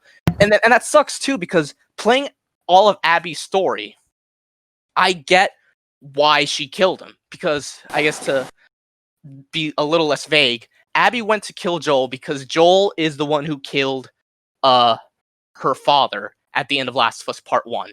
Mm-hmm. In the first game, at the very end, once you go into the surgery room where Ellie is, you are forced, this is dumb, but you are forced to kill the surgeon because he pulls a scalpel and he won't let you get near her, so you have to kill him. You're forced to, you can't do anything about it. So of course, and that surgeon just happened to be Abby's father. So it's like, I get it. Like, if I were her, yeah, I probably would want to go get revenge. It's just so mighty convenient that it's like, oh, I got it. Let's just fucking make that random-ass no-name surgeon that Joel kills in the end of the first game this main character's father. It's like, wow, okay, really? I love and hate at the same time. Do that shit. Like, let's make this completely unimportant character from this previous film that was killed by a main character the central focus now. Like, oh, I'm his brother, or I'm like his son, or whatever, and then I'm the main villain. Like, you kill this, like, this rogue, unimportant, like, mook out of like hundreds. Like, I'm here to take revenge. I'm like, wow. Yeah, like I get why she did what she did. I don't even think I like her, but I understand where she's coming from. It's just I agree. It was so contrived. It was just ridiculous. And that's not even the only contrivance and plot convenience. Because, like, there's a point where, like I said, Ellie is going on a huge killing spree, like killing all of Abby's friends. One of them happens to be a pregnant woman who hides the fact that she's pregnant, doesn't mention it when Ellie has her at gunpoint, and actually starts to pick a fight with her with a knife. And she ends up getting the knife, lodged through her neck. Ellie kills her. And Ellie only finds out she's pregnant because the boyfriend who Ellie shot right before is like mouthing, she's pregnant. And then that's when she realizes it. And it's like, okay, that's just so odd the way that was handled to me. Also, yeah, Isaac is here nearly 2.5 hours later, but there you go. What's up? Yeah. So I'm just well, I reviewing. told you guys I was running late. Sorry, go ahead. So yeah, to go back to what I was. Oh well, who was saying something? Right. So I wanted to ask, how would you have like dealt with that? Because I have an idea. I mean, I don't know the story of Last of Us. I have the game. Again, another one of the games I have on PS4. I haven't played yet. I have the first game, and I mean, how would you have done? Because you said that Joel definitely, you were fully expecting him to die in the second one. but like, how would you have done it otherwise? I mean, if they were gonna stick to the surgeon that you're to kill is Abby's father, I feel like what would have made more sense if maybe Abby ends up saving Joel from like this huge like horde of infected instead of Joel coming out of nowhere and saving Abby. I feel like at that point, it's like, okay, it's okay for me to like lower my guard and tell this person and her friends my name because she saved my life. I could totally get that at that point. But yeah, that's just one idea I had personally. But yeah, I mean, and like, here's the big thing. Like, Ellie sections, for the most part, I actually really liked a fair amount of moments because there are a lot of flashbacks in this game, and the flashbacks in Ellie's story is honestly really good. Like, there's one flashback where you have Ellie with Joel during her birthday, and Joel takes her to a museum because Joel knows how much she loves stuff like dinosaurs and space. And it's such a really heartwarming and really well done chapter. It was easily one of my favorite parts of the game, and just goes to show why people love the first one. Because the first one, like, I dug the gameplay of the first one, but I recognized it had flaws. But a part of the reason why I love the first one is also because I really digged the characters in it a lot. I loved the relationship that Joel and Ellie ended up forming throughout the game. And that chapter just showcased it full force. They were such a cool duo. So, you know, it's wild. And then with Abby's sections, which it's kind of weird. Abby's section in itself is a flashback because it happens right after Abby finally finds where Ellie is camping out with her girlfriend and eventually Tommy and a friend of theirs, Jesse. And that's when like Abby comes in. She has Tommy at gunpoint, and then she's like, "We let you live, and you wasted it," which to me was dumb too, because she's referring to the moment when she killed Joel, and Abby's friends were like, "We should kill the other two as well," referring to Ellie and Tommy. But some parts of the group, like Owen, which was Abby's ex-boyfriend, was like, "We shouldn't do that. They had nothing to do with like the Fireflies and shit like that. Like they had nothing to do with what Joel did at the end." But then Abby's like, "Nah, let's just let them live." And I'm like, you should have kind of expected this, because I mean, you literally killed a father figure and a brother in front of them. Yeah. It's like, yeah, of course they're probably gonna go after you. Like, it's not that unreasonable to think they'll do so. It's just like, bro, you Abby, girl, you went on a revenge plot. Girl, what makes you think these other two won't do the same thing? It's just weird to me.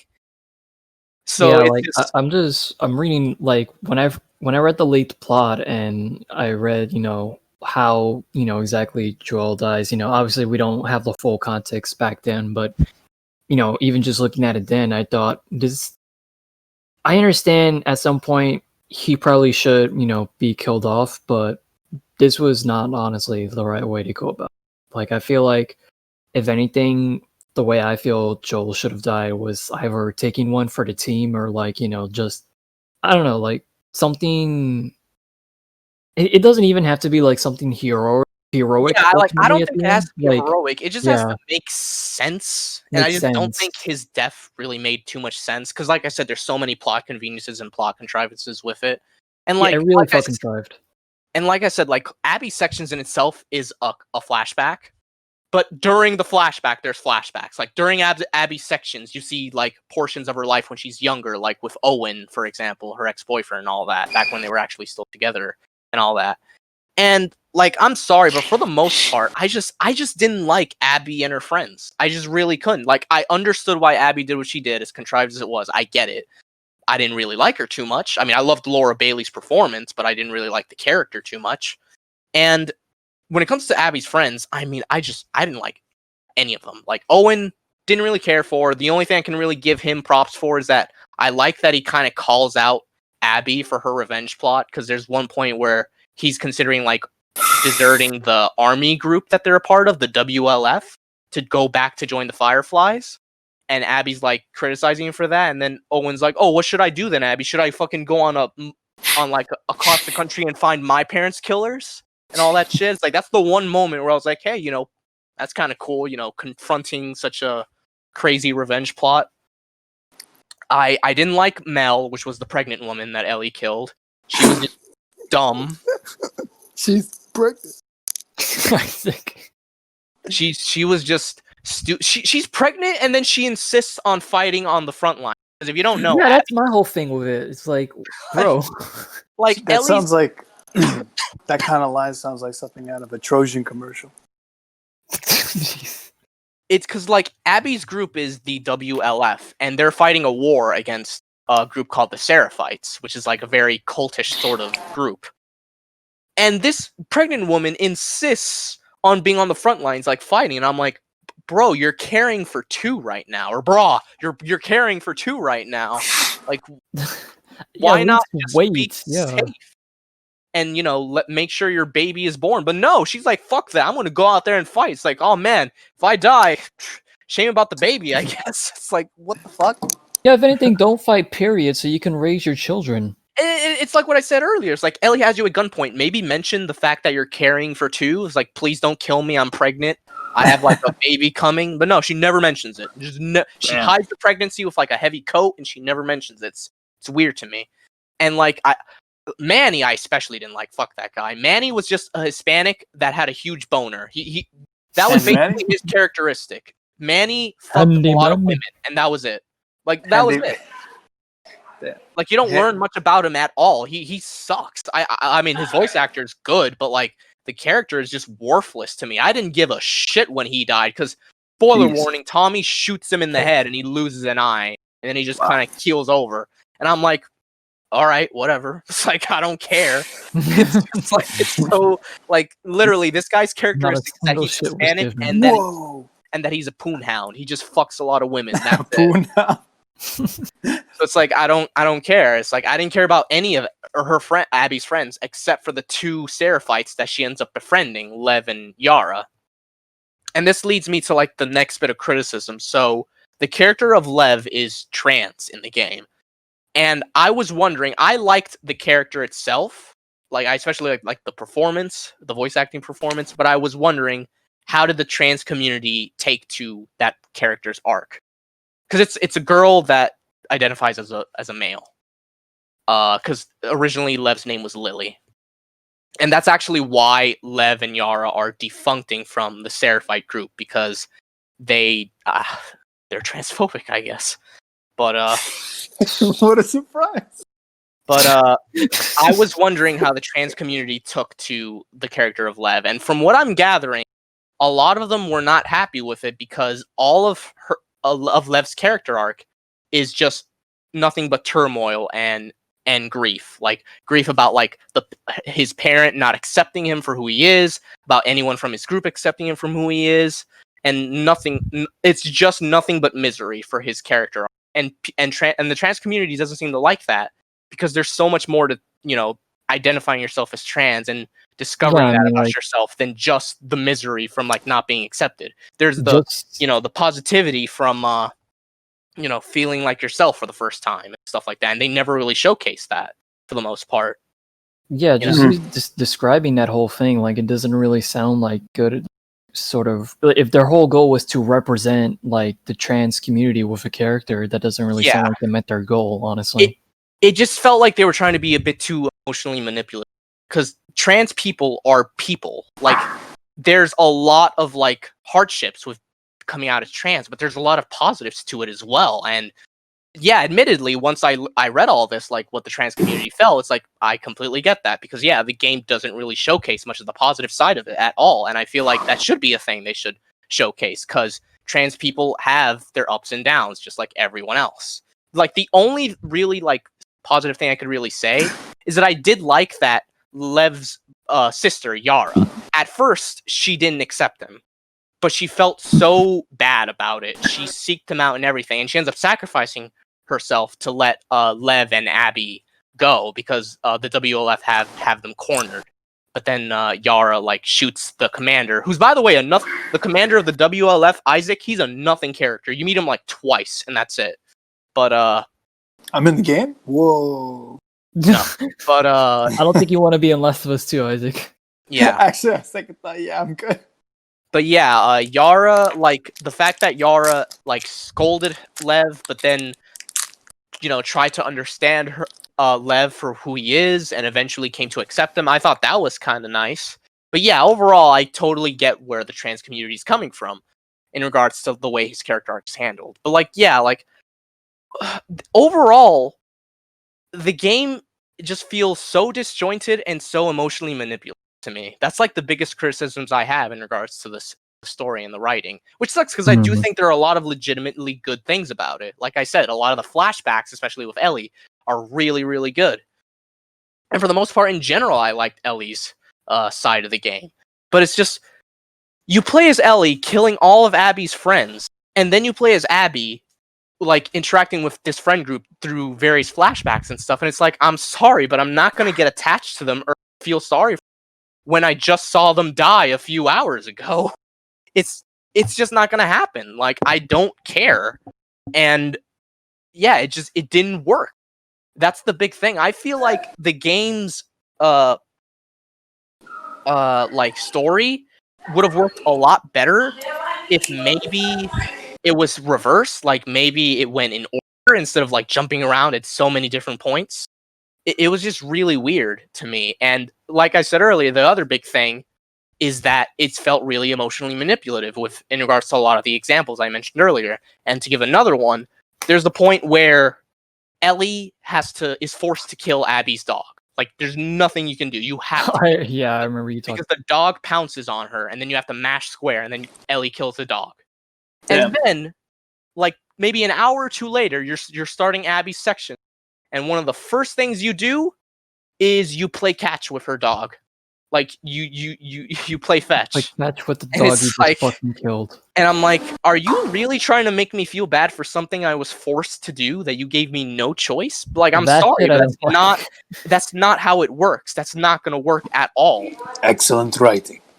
It's shit like that. It's just, it really brings the game's story in comparison to the first game down, in my opinion. I think, gameplay-wise, the game is fantastic for the most part. But, like, story-wise, I think it's easily worse than the first game. So, yeah, overall, for me, if I would, like, I don't like giving scores, but if I were to give Last of Us Part 2 a score, I would give it, like, maybe a 6 out of 10. Because I do think it's above average. It really is. In terms of, like, the visuals, the voice acting, the gameplay, I think it definitely brings it above average. But I don't think it's as good as the first game in terms of the story. I honestly want to replay the first game and re-experience the story after playing it. So I don't know how much that says about Part 2, and I will say this, like, as much as I think it's totally fine if people love the game. I really do. For the most part. I mean, the left thing is very sketchy, like the way they handle a trans character. But for the most part, I am okay if people love the game, but don't act like the people who don't like it don't get it or are just bigoted people. I hate that shit. Because, like, oh, there's an LGBT character in this game. Oh, I hate it. That immediately means I'm a bigot. It's like, no, I wouldn't give a shit if every character in this game was a furry. And I hate furry shit for the most part. But I still appreciate furry stuff on occasion. Like, I played Dustin Elysian Tale, and that game's art style is so super furry, but I still ended up liking the game a lot. Like, I don't give a shit if every character in this game was a woman. I don't give a shit if every character in this game was a lesbian. I don't care if every character in this game was like anything. Like, that's not a good way to, like, handle people who dislike the game. I get that there are some people that are probably that way, and yeah, if you encounter people like that that are just hateful because Ellie is lesbian or whatever, then yeah, fuck them. They're assholes. They don't even deserve to have their voice heard. But I think it's so childish to, like, to dismiss every criticism as just coming from a bigot. That's just dumb to me. But at the flip side, I think the people who hate it need to, act maturely about it. If you want to criticize it, but don't do what so many people did and send death threats to people like Laura Bailey. I don't know if you guys heard about that. I heard about that, and I've seen some of that shit, and that, I don't agree with doing. No. Like, that is just incredibly immature and insensitive to do. Laura Bailey did not create the character of Abby, she just voiced him. She voiced her, and motion captured for her. And that was it. It's not like she want to hate on Abby, hate on Neil Druckmann or whatever. But don't send death threats to voice actors. That is childish. That is immature. Don't send death threats to anyone, really. Like, not even just voice actors. Don't send death threats to the Naughty Dog employees who worked on the game or anything like that. Like, hell, criticize Neil Druckmann all you want. I've criticized him plenty, I think, in this review. And hell, if I want to criticize him more, I think it was so conceited of him to pat himself on the back during the one moment when he acknowledged that the Laura Bailey harassment was really wrong.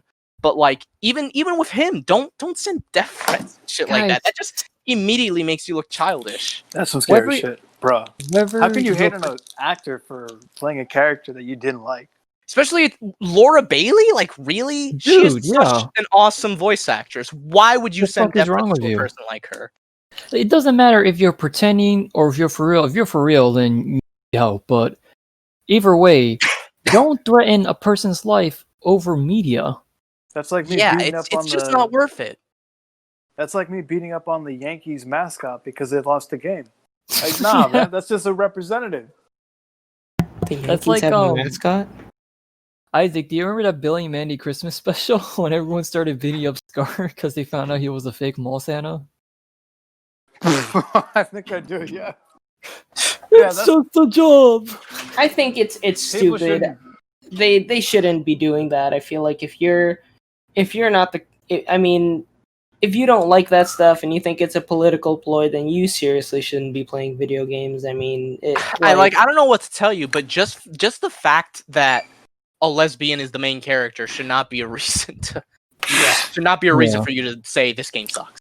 Just, and I mean, at the end of the day, you also like you have your issues with the game, but you still gave it a fair shot. And I don't think even you don't care that the main character is a lesbian. But no, hell, if anything, I'm happy that a AAA game features a lesbian character as the main character. If they were to be like harp on that, kind of like the way that you with Lev and the trans thing, if they were like here is a lesbian and here is a trans person. It's not like they made a big deal out of it, like how Disney with like the 3-minute character was like, oh yeah, I have a girlfriend.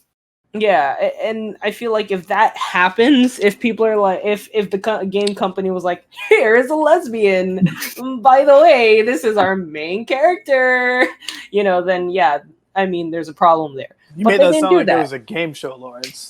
And here is your prize, one lesbian game. Well, because it's not like the gameplay revolves around being a lesbian, right? And it's literally less than right. And that's the thing where you are a lesbian. And that's the kind of what I'm talking about, like with what Eric was talking about with Lev. It's just like with Lev, again, I haven't played the game, so I'm just like I'm shooting with whatever Eric's provided me already.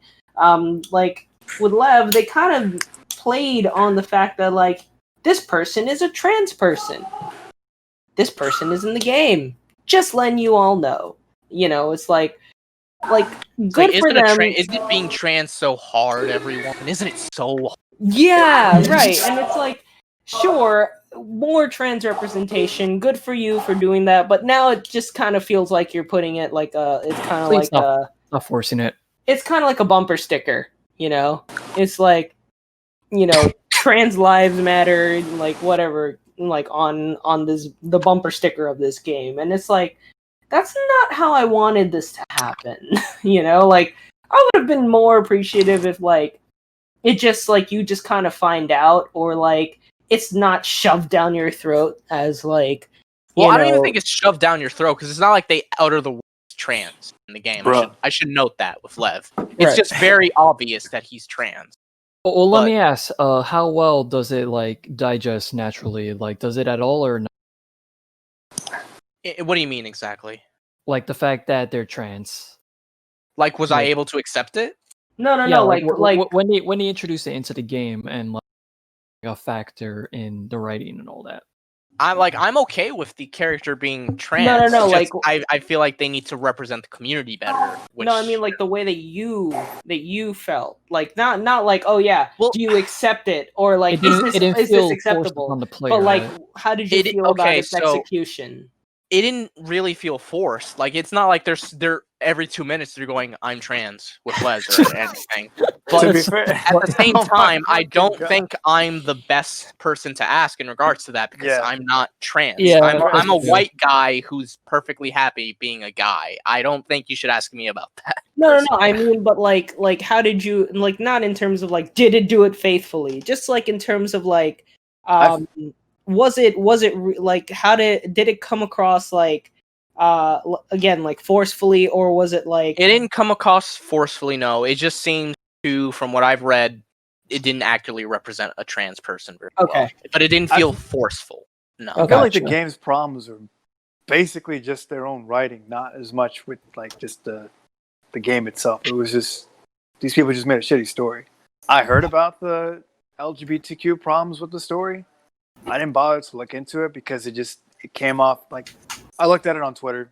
I saw somebody tweet about it and I was like, oh, okay. And even the person on Twitter said like they heard about the issues with the game, but unless like, you know, people made it clear what was wrong with it, then they didn't want to bother with it. It just sounded like a lot of people were just mad at, you know, how they wrote in these characters.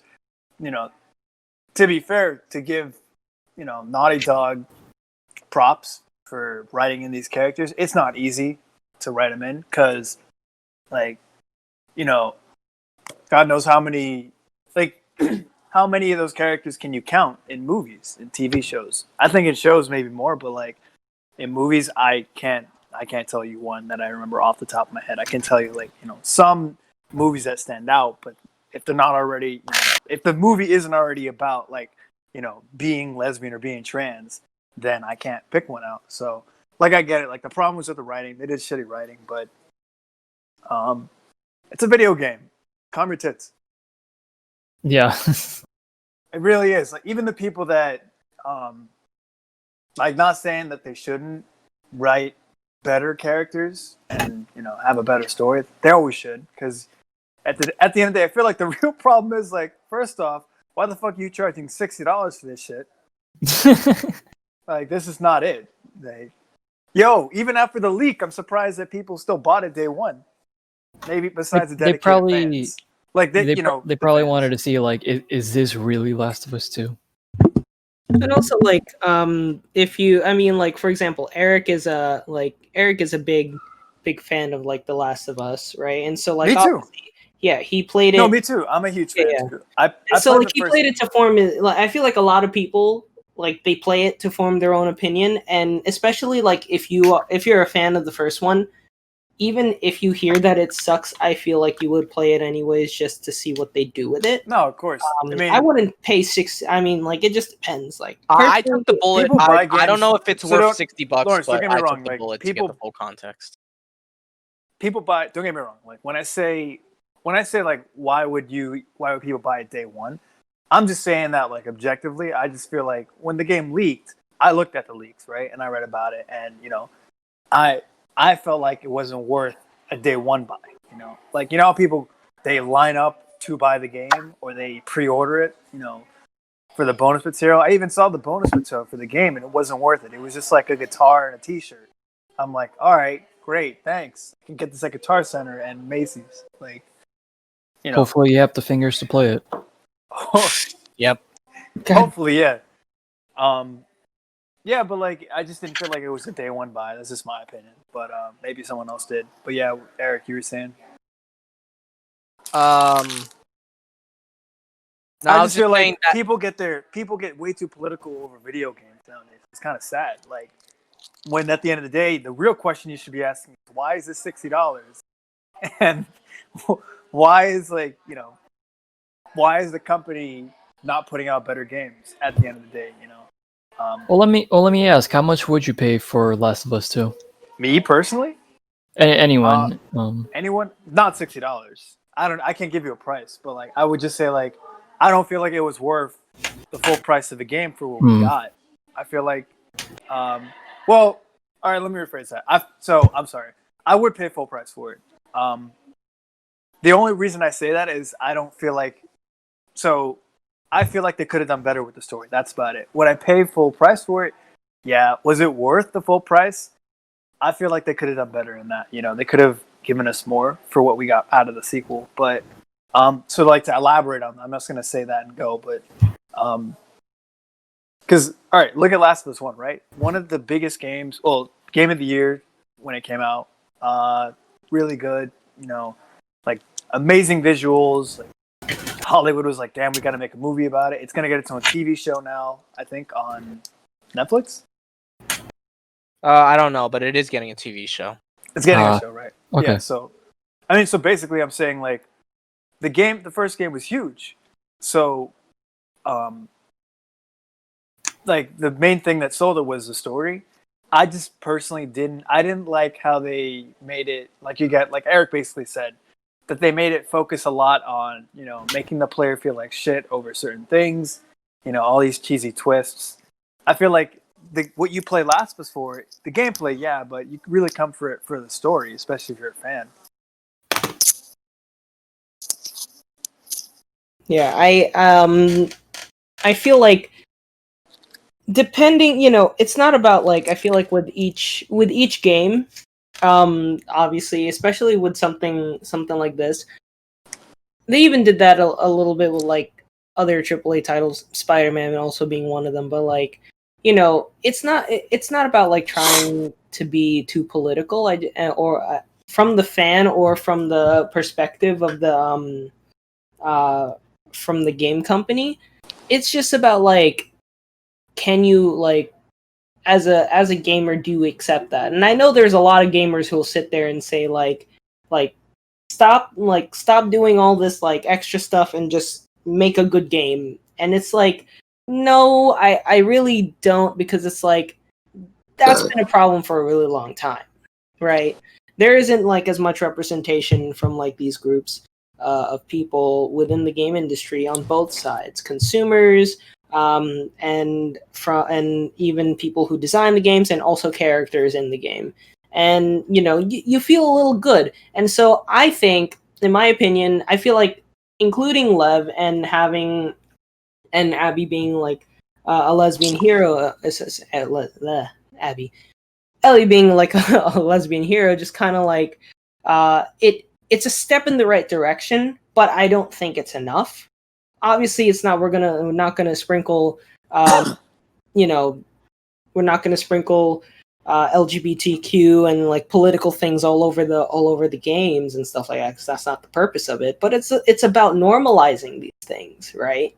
And it's about like saying like, not having to essentially be like out there as like, I am a trans person, and it's like that's not like that's not the way that you want to do. You want it to be more natural, like finding out that it has to be natural. And I feel like in gaming is difficult, but at the same time it's not impossible. And I feel like Naughty Dog kind of showed that even in this game, that it's not impossible to implement it, but at the same time it's like this isn't enough, but it's a step in the right direction. But I mean, there's still problems with it, right? And I feel like it's something to. I mean, it's something to think about. Just food for thought for the like when we like for games in the future. Bro, can you imagine having to write games? That shit sounds hard, especially in 2020. You can't get away with writing shit. Like, you can't write something that feels, in my opinion, like you can't write something that includes, say for instance, you can't include controversial characters or characters who are, this or that group without getting somebody offended. I feel like today. That's just my 2 piece on it.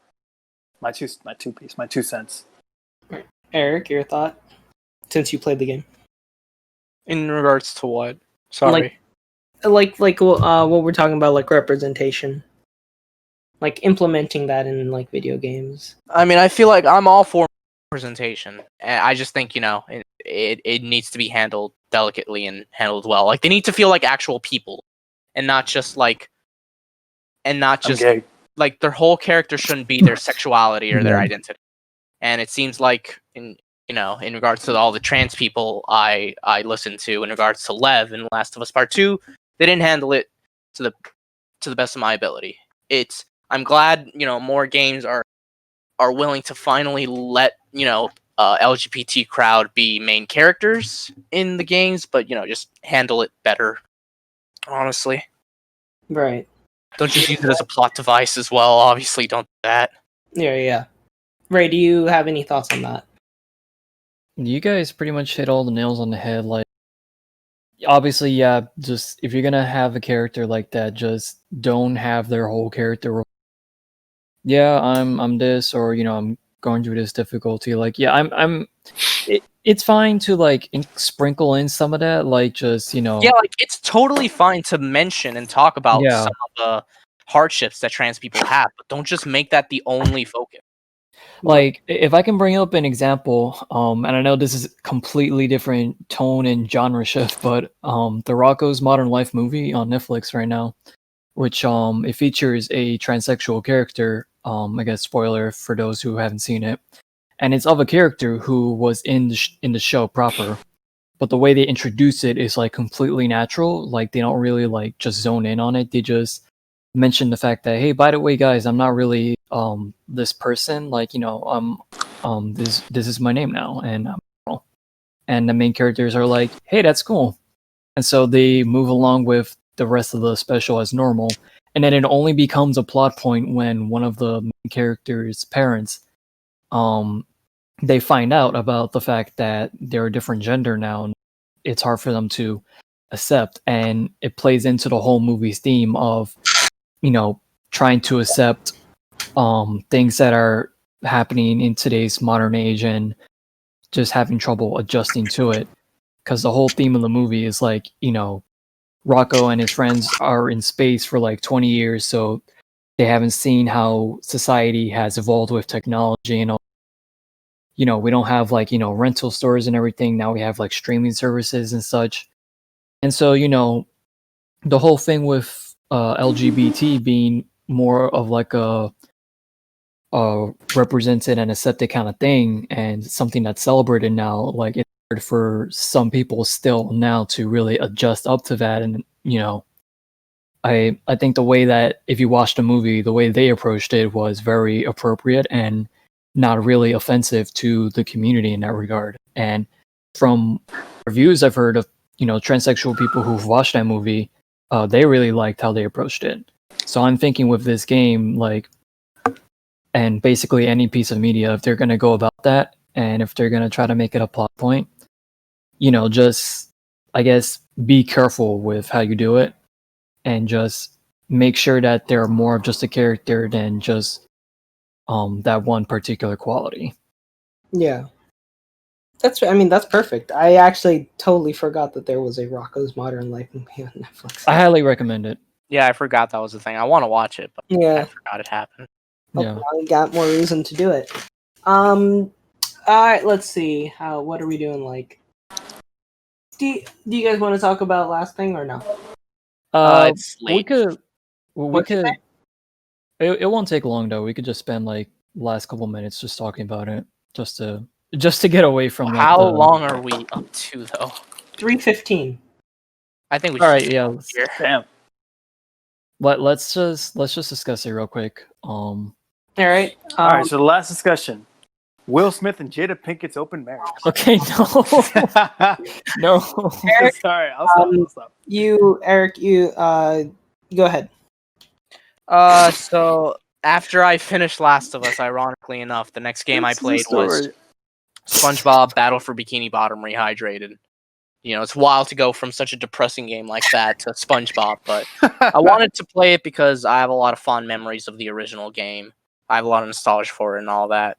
But yeah, I think I played it. I 100%ed it. It only took us a few days to like completely beat it, honestly. Like really. Damn. But Or if you're a speedrunner, 2 minutes. I wish I had your swiftness when it came to just like crunching through games. I mean, the game's not that long. That's why I'm. Oh yeah. Yeah. I don't know. But yeah. I beat the game, and I want to talk about like how I feel in regards to the critics and all that. But so there were a lot of the critic reviews for the SpongeBob remaster were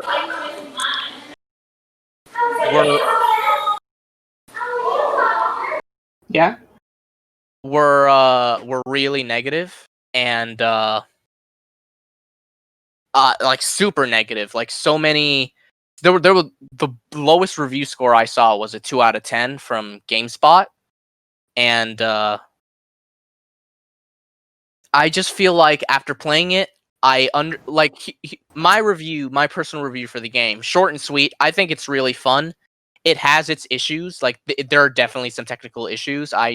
The game crashed on me 3 times, and I did notice a few graphical hiccups here and there, and a few tiny glitches. Like one thing that stuck out to me, there was one beach ball that its physics on it were all messed up, and it kind of made getting one of the spatulas kind of annoying. But ball physics. But in regards to like the whole remaster thing, the only remastered part about it is like the visuals, really. Like there's no new quality of life improvements, really. If anything, there's less because the golden spatulas for Mr. Krabs takes more shiny objects now, which is really weird to me. I don't know why they did that. They just made the end of the game more grinding when you're trying to get the last few spatulas from him, which was dumb. That's weird.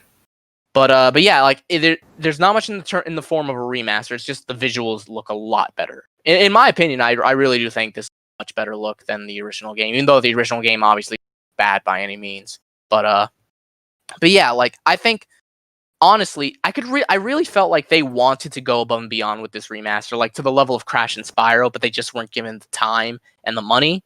And I feel like there's a big rumor that a part of that and part of the reason why there's technical issues with the game is because it was supposed to coincide with the SpongeBob movie, the third one. Right. That was supposed to come out in theaters, but is now coming out on demand. And it definitely feels that way. Like I believe that that's true 100%. It definitely gives me that vibe. So like, you know, there are issues with the game for sure. But honestly, like through and through, it's a fun platform. I don't think it's one of the best of all time. Like I would not say it's even like top 10 platform, whatever, or anything like that. But for a licensed game, it's fun. Like it's just a really fun game. It's simple, and it makes sense that it's simple because it's a game aimed primarily towards kids. Obviously, it doesn't mean that's not saying you have to be a kid to play that. It's just that that's the primary demographic. So obviously, they're going to cater to that demographic. And the game is simple, but I feel like that's fine. The game comes from such a simpler time because the game came out in like 2003, and this very much feels like a 2003 ass game, to put it lightly. And I think that's a positive, honestly, because I love that era of games. I love like the PS2 and GameCube era and whatnot, and this definitely feels straight out of that era. And honestly, that's a positive to me. Like if someone told me this game plays like a PS2 game, I'm immediately interested. And I feel like it's fine that it plays like that. Would I have liked some quality of life improvements? Sure, but I feel like fundamentally it's fine for it to be the way it is because it's taking a game from the past and it's basically a high definition port, if anything. Now, granted, there is one big addition to the game, multiplayer, but the multiplayer is honestly worth it. Like, I honestly don't even know why they bothered to add it. What's worse, too, is that they promised that the robot Squidward that was supposed to be in the original game, they promised that cut boss would appear in the remake, and I was excited. I thought they would add it into the story, but it's only in the multiplayer, which is honestly, that's probably the most disappointing thing. Right. Outside of, like, not being able to re-record the voice lines, which means, yet again, Mermaid Man and Mr. Krabs do not have their respective voice actors from the show. But overall, like, yeah, the multiplayer is worth. Don't even bother with it. It's like it's something you'd play once and then never again in your entire life. Like you would never even think about putting it back on. This is absolutely primarily a single player game. And overall, when it comes to a SpongeBob platformer, it's great. Honestly, I think it's really good. It's fun. It's short and sweet. It's jam packed with SpongeBob references. Like if you were a huge SpongeBob fan, especially during the golden age of SpongeBob, you're going to love all the little references and nods to like the classic episodes that we all grew up watching. Yeah. Like, is this game super nostalgia bait? It absolutely is. But you know what? That's fine every once in a while. Yeah. And I think it makes perfect sense that it plays the way it is. Because it's a 2003 game and it's made for kids. So right. I don't understand why the reviews were so harsh, honestly. I understand that there's technical issues. I understand that the multiplayer is so lackluster and frankly stupid. Like it's literally just a generic ass mode, to put it in like simple terms. Like there's nothing to it. Like you don't play this game for the combat, which is why I'm like, why the fuck is there like a horde mode multiplayer? It's dumb. So And GameSpot was the one that gave it a 2, right? Yeah, I mean, there's a lot of like negative and low score reviews for the game, but GameSpot was the lowest at a 2 out of 10. And this review honestly made me mad because this game does not deserve a 2 out of 10. Like, I'm sorry. I can understand if someone even plays this game and thinks it's just average, like a 5 or a 6, like a slightly above average. Like, I can somewhat understand that more. But like a 2 out of 10, a 2 out of 10 to me is a game that is just basically unplayable or offensive. And this game is neither of those things. Like, it has issues technically, sure, but it is not a 2 out of 10. That is just ludicrous.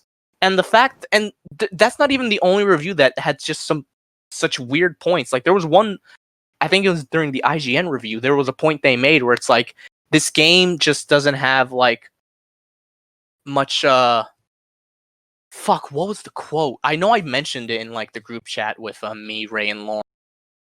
It was like the IGN guy who was reviewing it. Towards the end, he was just like, the game didn't get like hardcore enough by the end, or something to that degree. And I thought that was such a dumb point because it's like, dude, I heard it was garbage in general. The review, like and I'm like, dude, it's a SpongeBob game for kids. Like, were you expecting blood at the end or something, or death? It's just so surreal to me. Like, what kind of criticism is that? And there were a lot of people that were just like, it plays like, you know, an old collectathon platform, and I was like, isn't that kind of the point though? I mean, like hell, like, why was the Crash? I know the Crash remakes have so much put into it because they were allowed more time and budget, obviously, but like the Crash and Spyro remakes, they mostly play like the classic PS1 games. I don't know why that wasn't an issue, and suddenly this one is an issue. Like, it's not the best platformer, but it's by no means bad, especially for a licensed game. And like, there were reviewers having issues with the game, like being unable to play it. And I'm like, how are you having trouble with a kid's game? Granted, I know there are a few moments where there are some occasional difficulty spikes, but we're talking difficulty with basic mechanics. There was one reviewer who couldn't get past this one puzzle in like the Murmalair, where you have to use the bowling ball power-up that SpongeBob ends up getting, where once you hold the button for the bowling ball to happen, he like starts tiptoeing forward, and you have to stand on a button for a gate to open, and then bowling ball a button. And this reviewer kept saying that it was impossible because you kept walking off the button. But I'm like, then just start the sequence slightly before the button, and you're good. Like, it's such a simple thing. It echoes that infamous moment when of the Cuphead tutorial from way back, where a game reviewer couldn't jump past an obstacle. And I'm like, what is wrong with these game journalists, man? Like, honestly, I try to be like civil and kind to them for the most part, but stuff like that is just inexcusable to me. And like I said, 2 out of 10 is that's just bullshit. Like, I'm sorry. Too much water. Go ahead. So like, the 2 out of 10 review is just kind of crazy to me. It's ludicrous because the game is nowhere near that bad. That review basically acted like the game was unplayable, it was a technical mess, and it was just god awful. And that's not true. I'm like, bro, like, did Tom Kenny fuck your wife or something? Like, what's the hate? 2 out of 10. It's like, no, like, you're just wrong. Like, I will very rarely say this game reviews or reviews in general, but that review is just flat out wrong. Tom Kenny fucked my wife. Just plain and simple. You know, I knew somebody that. Sorry, go ahead. But yeah, that's all I really had to say about that. That's my little review for SpongeBob. I think the game was a lot of fun. If I were to give it a score, probably be like a 7 or an 8. That's good. Yeah, I'm leaning more towards a 7 because there are some legitimate technical issues with it. But yeah, hopefully they can get patched up. I heard Battle for Bikini Bottom obviously is one of the better games for SpongeBob. Yeah, it absolutely one of the greatest licensed games of all time. You know, I had the point and click game, so I didn't really get a chance to experience the platformer version. But I mean, looking at the gameplay, it is like it's nostalgia fuel, and it's like it makes you feel good. It's like one of those like feel good. Yeah, it's just a simple, fun little platformer, and that's Yeah. it. And it does that well. Like it's just a cute little fun platformer. And It's a game primarily for kids. Like, yeah, and I feel like something compared to like, you know, Okami or something like that, it's like, ooh, you know, It's like just those not. are two different things. Okami, I mean, if it gets a 10 out of 10, it deserves a 10 out of 10. I don't, and if it gets a 2 out of 10, that's also ludicrous because Okami doesn't deserve that. But the reason I bring them up is because they're two platformers, right? And obviously, two different kind of feelings. In like Okami is more of like an art piece, and SpongeBob is more just like feel good fun platformer. It's like not something to be really taken seriously. And I feel like, you know, we talk about this all the time when we talk about like critics and like we talk about this all the time when we talk about like critics, especially when we talk about movies and stuff like that, and how they like will, you know, destroy a movie that might have been good, or a video game in this case that might have been good, but just because they didn't enjoy it, or they don't understand. Like there were people reviewing the Yu-Gi-Oh movie. Yeah. Yeah. There were people that were like criticizing the Yu-Gi-Oh movie because it wasn't like it was like too long, and like couldn't people understand movies anything. like that are almost Haven't watched the unreviewable to show. me because Wait, what movies? Mainly like the Yu-Gi-Oh movies. well, not even just Yu-Gi-Oh movies, just movies that in are general, attached to franchises like that. Where existing if you properties, aren't yeah. a fan of that franchise, then honestly, what's the point in watching it and reviewing it? Like that's why the idea of a legitimate film critic reviewing, say, the Yu-Gi-Oh movie is mind blowing to me, because it's just like if you're not a Siskel and fan of Ebert. yeah, exactly. Like it'd be wild if Siskel and Ebert like reviewed it on their show, because it's like I'm sorry, but secretly duels. that Poor movie, performance of the Obelisk, the Tormentor. that movie is for fans of Yu-Gi-Oh, plain and simple, and that's it. Yeah. Like if you're not a fan of Yu-Gi-Oh, there's no point to watch it. You're not gonna like it, just plain Don't and waste simple. your money. And movies like that are fine. It's okay for movies Yeah, like that's fine. that I to don't want to exist. see like a live action adaptation of it. God forbid they Super Mario Bros. The Yu-Gi-Oh franchise. something like Detective Pikachu. That one The I fucking dinosaur looking ass I can niggas. excuse Detective Pikachu. Like if you want to Oh watch, no, Detective Pikachu was great. Like Yeah, they did a They fantastic job. see with that they made sure to like normalize the movie they to like a normalize wider it. Like audience. if you yeah. walk into Dark Side of Dimensions having never played Yu-Gi-Oh, having never watched a single Yu-Gi-Oh My movie, nigga, and what having is this only shit? heard it from your Oh, 2-year-old Obelisk. son, Yeah. Actually, to be like fair, if you What never, makes? I'm sorry. What were you gonna say? no, I said I was like gonna say like, oh, go ahead. sorry, I was gonna say like, to be fair, there are people I know that didn't watch the show but played the game. So like, can you imagine? And maybe they like watched it as a kid, but they didn't watch it enough. So I'm just picturing like some dude from Fordham just walking in with his Timbs and his Yankees cap, and he's like, "Yo, what is this shit? Oh, Obelisk!" Yeah, and so like my thing is going back to SpongeBob is that it's just like Oh wait, before you do that, I was gonna say that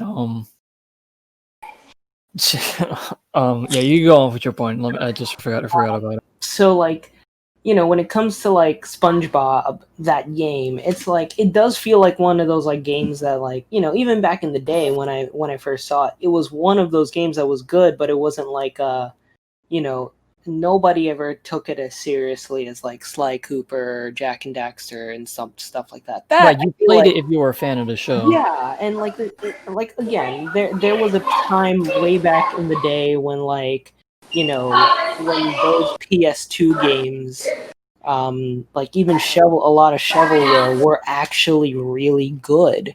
Like a lot of movie games were really good, and I can even say like I did see Battle for Bikini Bottom in some bargain bins at some point back then.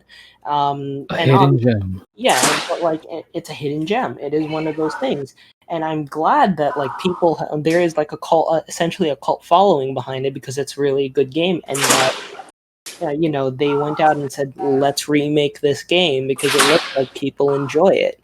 And especially, I mean, sure, maybe there is a case of like where it was like Crash and Spyro, where they wanted to do more, or maybe even like what Ray brought up earlier, where like somebody was just trying it out, and they wanted to remaster it, and they found out that it worked really well, and then they showed it, and they were like, "Hey, okay, fine. Well, I guess we'll make more money." Like like in that case, right? Like, I mean that's cool, right? I think like even if that happened, I feel like it's still cool. It's just like the game came out. I feel like that is something I actually like. So it is like one of those things where like something you didn't know you needed until it existed. Like Right. having it on Switch, and just maybe in the future, in like terms of portability, when things go back to normal, it'd be like a cool game to just like while you're on the train or something, just like pull out and Battle just for Bikini Bottom. Yeah, and like just like Okami, like I always pull out Okami at random times and just start playing it and just like grind my like grind money or something like that. Right. Like, it's something I do, and so I commend the team that will put some effort behind remastering it, and like even making it's a really cool collectathon. I haven't played it yet, and I really can't wait to play it, because I do want to experience it. This would be my first time experiencing it, and so I'm looking forward to it. But yeah, I mean, Eric is our resident like. I don't want to say completionist, but he is our resident completionist. Not in a bad way. I don't want to say this thing, but I'll say it. What? That's literally what you just did. I just described what you did. Well, I don't want to say this thing, but I'll say it. Well, you do. Eric, I don't want to say you're an asshole, but you're an asshole.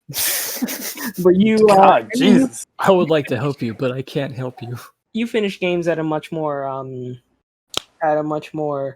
quarantined. Of course, I'm finishing games. No. Hey man, we're all locked in. Like there in isn't jack shit general. to do.